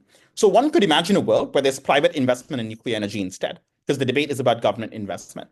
Now, my knowledge, I don't have much knowledge of nuclear energy, so I'm drawing all this like from my own head. I believe France is like one of the most nuclear heavy grids on earth. It's extremely nationally invested in nuclear energy. But my understanding is in the US, nuclear power plants are mostly privately run or privately invested in with some government subsidies. So you could imagine a strategy. I mean, I don't know how. So in BP, you can have counter plans, right, on a motion that's worded like this, which I assume you can't in PF or some ambiguity. Um, so in BP, you would be scared about an op going, no, we'll just deregulate nuclear energy. We want to do government investment into nuclear energy.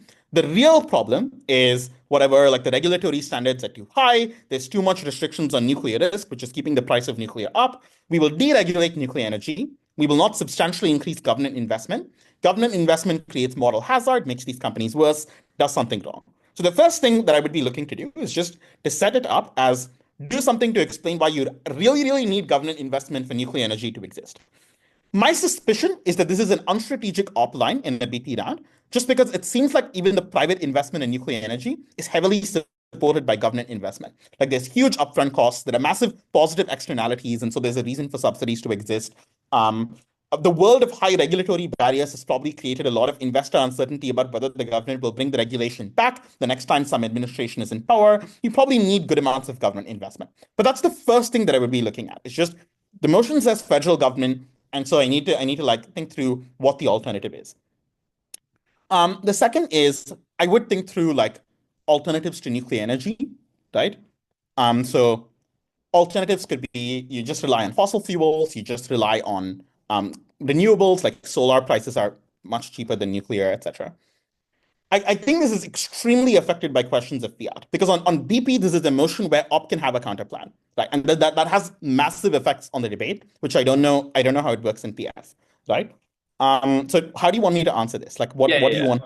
That's a good question. I guess we can answer it assuming PF fiat standards where you don't get a counterplan explicitly. There's actually some weird wrinkles in the rules that suggest that you get like these odd generalized practical solutions that you can advocate for, but no one Okay. does it in practice.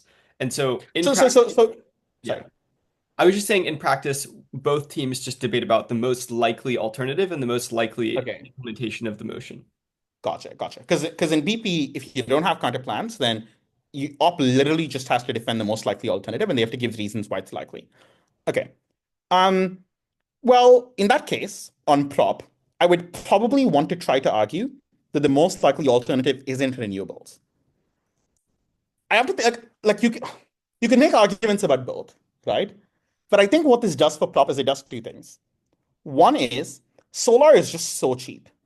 And that's just like a real barrier, I think. The fact that solar is so cheap, and also the fact that it seems like learning curves work for solar and don't work for nuclear.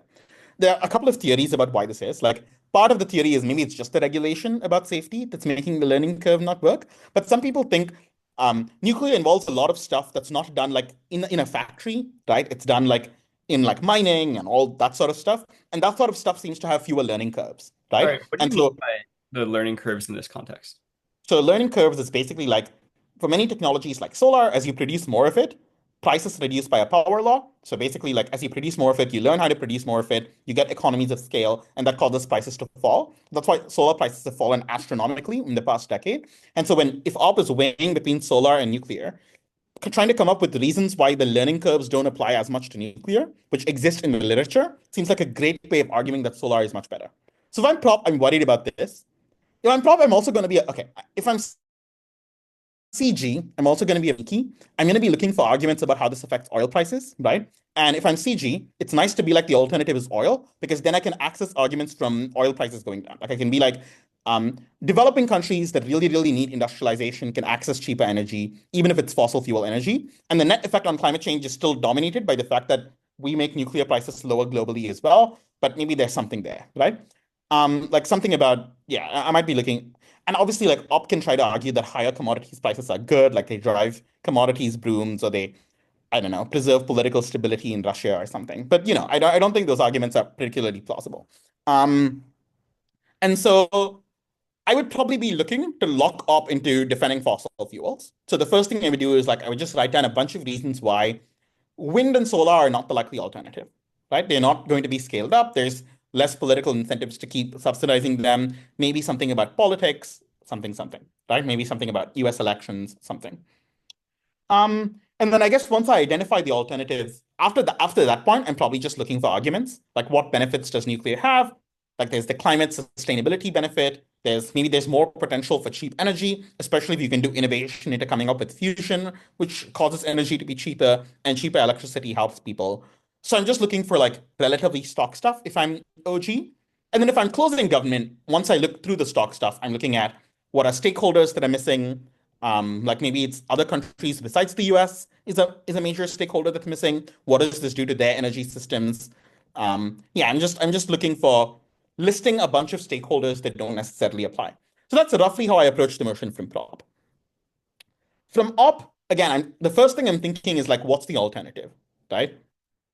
If I'm op in a BP round, I'm not running nuclear as the alternative. Like I just think in BP at least, that's a losing battle. Like I do not think you can defend government investment in nuclear bad, nuclear good very easily as a sustained line in BP. Um, I don't know if people are doing that in PF, but yeah, that's just like um. So I'm probably just going to be thinking about like first I'm gonna. So OP has an interesting question. Should OP in a BP round try to defend renewables, or should they try to defend fossil fuels, or should they try to go for both? I think that's an interesting question because if you go for fossil fuels, you have more arguments, right? Like there are more arguments about like weird second order effects. Like if I'm closing off, I'm really hoping that OO has some possibility to concede that it's fossil fuels, or I have some possibility to make arguments about fossil fuels, right? Because I think there's just counterintuitive things you can say. Like maybe if the US stops purchasing oil from other countries, like somehow this causes commodities prices globally to fall, meaning Latin American economic growth is hurt.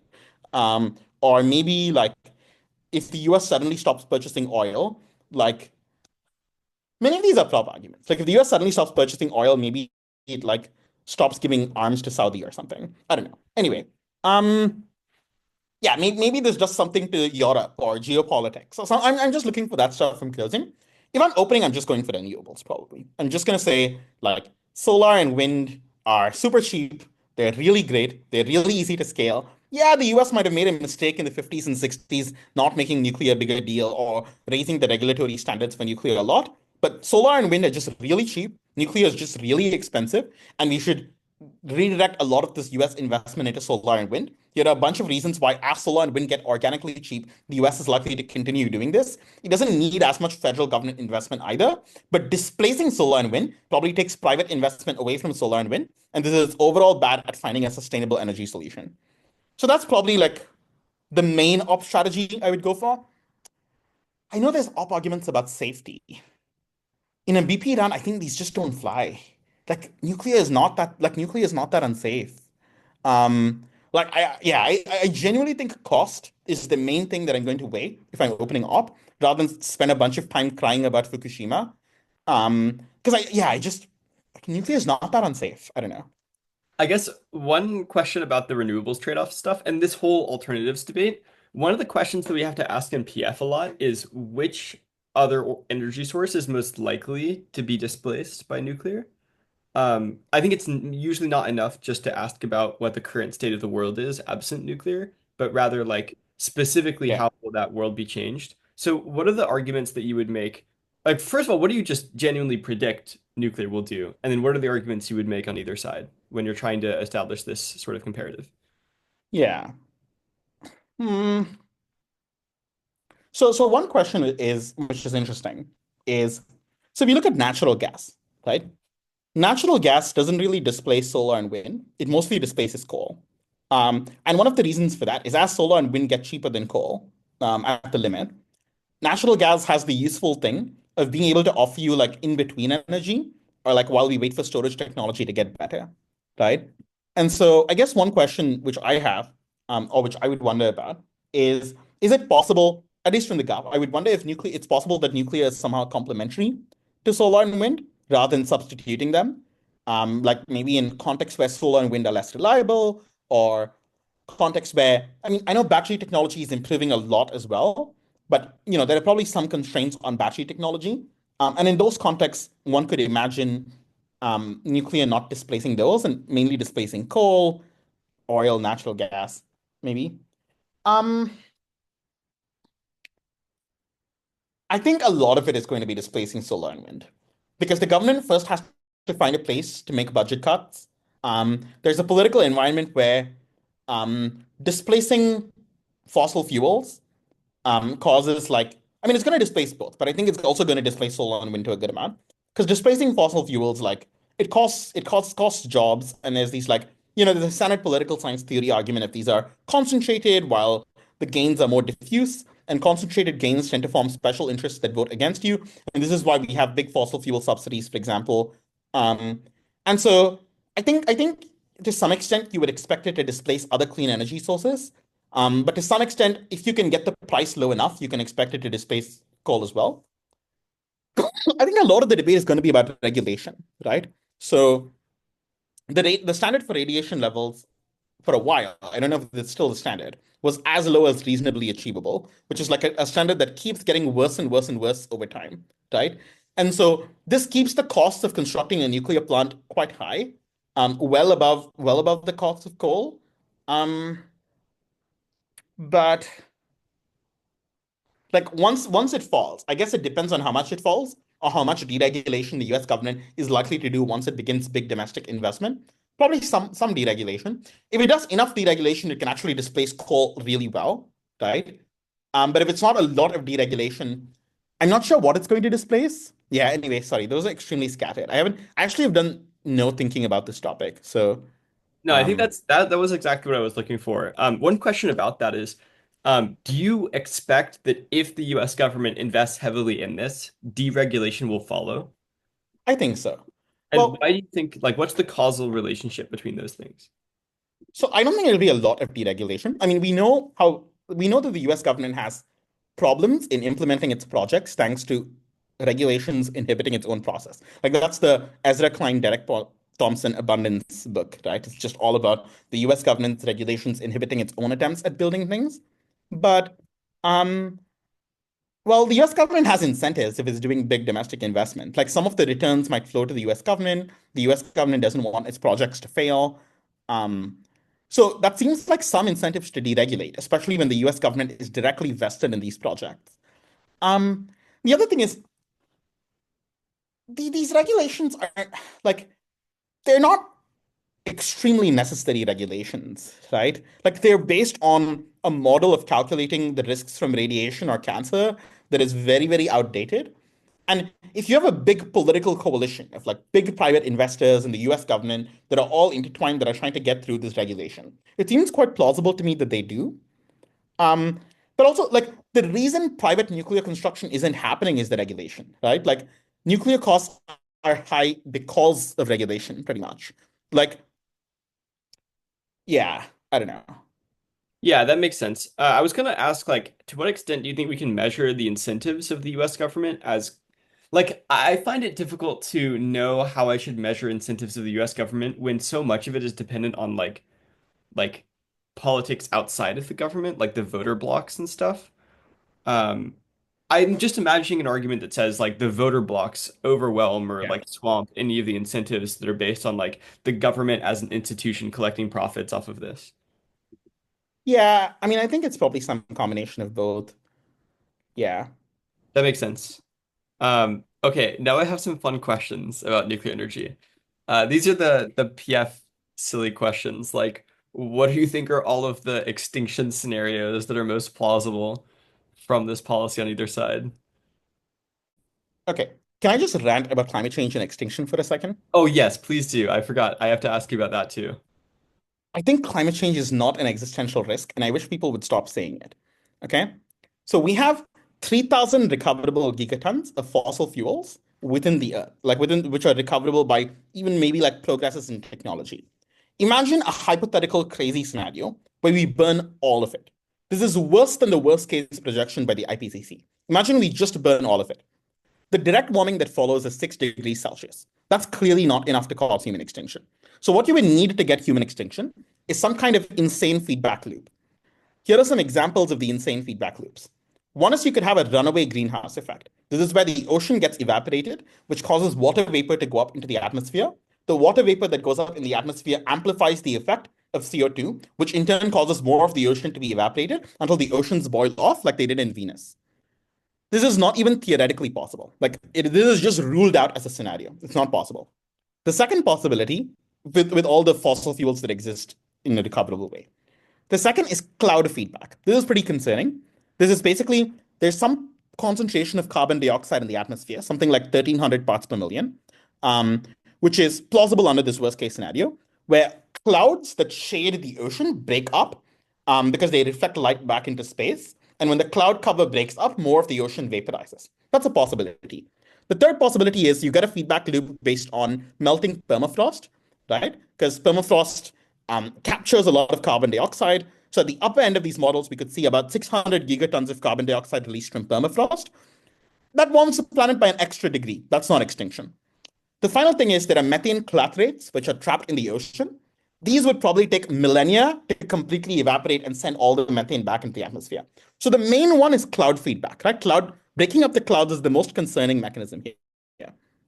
So in this crazy scenario where we burn up all the fossil fuels, the cloud feedback creates a 1 in 6 chance of 9 degrees Celsius warming. And in this 1 in 6 chance, there's a small possibility that you could get a feedback loop that produces catastrophic warming bounded at 13 degrees Celsius. 13 degrees Celsius is still unlikely to directly cause human extinction. It'll make some places uninhabitable. It might even cause up to 80 meters of sea level rise on the very high estimates. It might destroy agriculture in tropical climates. It would be utterly devastating and destabilizing. It's still not going to directly cause human extinction. And this is to be clear in the scenario where we burn up all the fossil fuels accessible to us, right? Do it quickly. Go into the 1 in 6 scenario where we get 9-degree warming thanks to cloud feedback, and then go into the even smaller scenario under that, right? Where we somehow manage to get up to catastrophic warming of 13 degrees Celsius. Now, here's the other thing though. We are not close to burning up all the fossil fuels that are within the Earth's crust. So the way the IPCC models this is using what are called representative concentration pathways, or RCPs. And there have been historically 4 commonly modeled RCPs, 2.6, 4.5, 6, and 8.5. This is based on net changes in radiative flux watts per meter squared from 1750 to 2100. RCP 8.5 is the worst. It projects continued net increases in emissions throughout the 21st century, still less bad than burning up all the fossil fuels accessible to us. Basically all the extreme climate risks we can think of come from this scenario. From trends that we have observed over the last few years, our emissions trends are not on the RCP 8.5 scenario. They're just not. So it's extremely unlikely that we even do that much emissions. On top of which, the IPCC has recently narrowed the likely range of the climate sensitivity of CO2. So CO2, the doubling of CO2 concentration in the atmosphere from pre-industrial levels to now, how much temperature change does that produce? The upper bound of the range is 4 degrees Celsius of the of the confidence interval, and it is 95% likely that it is lower than 5 degrees Celsius for a doubling of CO2 concentration in the atmosphere. So there's basically just a whole amount of evidence to say that getting to the extinction scenario on a direct level is like a 1 in a million possibility. Um, this is not to say that climate change is not a problem. It's one of the world's biggest problems. I just don't think it is a first order extinction scenario. Now, obviously, there's the second order extinction scenario. Maybe it causes some amount of destabilization that triggers a nuclear war. For separate reasons, I don't think nuclear war is that much of an extinction scenario either. Um, I mean, have you had Ryan Lafferty on the podcast? He would tell you about whether nuclear war is an extinction scenario or not. Like the only Yeah. way it can be an extinction scenario is if it causes a nuclear winter, and even that probably New Zealand and stuff is probably safe from. Um, so basically, I think the pathways to get to climate change being destabilizing enough to be an extinction scenario are kind of sparse. That's just the take on climate change extinction scenario. Okay, that makes sense. I have to go in maybe 5 minutes, so I'll ask one last question about this, and then we will end it. Last question is like, what is a list of all of the crazy, wacky arguments that you expect PFers will use at the TOC on both sides? Maybe Okay. like as many as we can get through in like 3, 4 minutes. Okay. Um, So there's the argument I mentioned earlier. I don't know if PF, like, I don't know if this is a thing in PF, but there's an argument that's been made in policy runs I've seen, which is like, if you reduce the demand for fossil fuels, you destabilize Middle Eastern politics. It's just a politics argument, basically. I'm sure someone will run it. Um, I don't think it's that good that, I'm sure this will come up. Um, there's Yes, just for context, I watch NDT dance in my free time. That's another thing which I do. Yes. Um, there's an argument which is like, um, yeah, I think there's just a huge number of second order effects to changing fossil fuel prices, like what that does to OPEC, what that does to Latin America. Um, there's the argument I mentioned earlier, which is I wonder if there's something to say about how if you lower the price of nuclear energy enough, you make data centers cheaper to run, like you increase the available access to compute if you have lots of cheap electricity, which maybe affects AGI timelines somehow, which I think is the most plausible extinction scenario, right? Like, I mean, not in the nuclear energy context, but in life, I think the most plausible pathway to human extinction is we build a really transformative AI system, right? So maybe there's something there. I don't know. I don't follow PF, so I don't know what the scope of the crazy is, but yeah. It's super fair. It's super fair. I'll give you some examples of the other ones that I've heard recently. There's a lot of like US hedge stuff, like we got to keep up with China on the tech race, and if Yeah, we yeah. don't, like there's some extinction. There were some arguments about like Russia buying uranium, but also the oil market for Russia. Like there was an argument that said that one of the follow-on effects of reducing oil prices will like crush the Russian economy and that will cause nuclear war. There were arguments about meltdowns causing extinction, nuclear terrorism. On the AF, lots of warming causes extinction stuff, um, and just a whole lot of arguments like that. The AGI argument actually is something that I've already heard. So we're making our way around all of the different like crazy things. I'm sure there's something about China dependence in the context of solar, like, industrial overcapacity means, yeah. Wait, industrial overcapacity would mean what? Like, is this a pro or Means con? that if you rely more on solar, you're more dependent on China. Oh yeah, that makes sense. That makes sense. Interesting. Okay. Well, I think those are all the questions I wanted to ask you today. Do you have any last wisdom to dispense to the audience? Um, I guess like I guess the main thing you can learn from BP is like what's the American word for this? So I have lots of friends who do American debate as well. Um, warrant quality. Yes, that's it. Warrant quality matters. That's the thing. Facts. Everyone should have. Well, also, I guess one final thing is you should consider looking at effective charities that help animal welfare. My favorite recommendations are the Humane League, which works on basically corporate campaigns that try to improve the conditions of chickens. I also recommend looking at this great website called FarmKind, which basically helps you think about how you can donate to charities in a way that offsets the impact of your diets on animals. Like the same way you have a carbon offset, you can also have like an animal welfare offset. So yes, highly recommend considering donating small amounts if you can to charities that promote animal welfare. This is important to me. I think this is the world's one of the world's most pressing problems. Yes. For sure. Thank you so much. I'll put those in the description of this video as well so that people can find them. Thank you so much, Tejas, for coming on this channel. I feel like I've learned a ton from you. So thank you for coming. Yeah. Thank you so much for having me. This was great fun.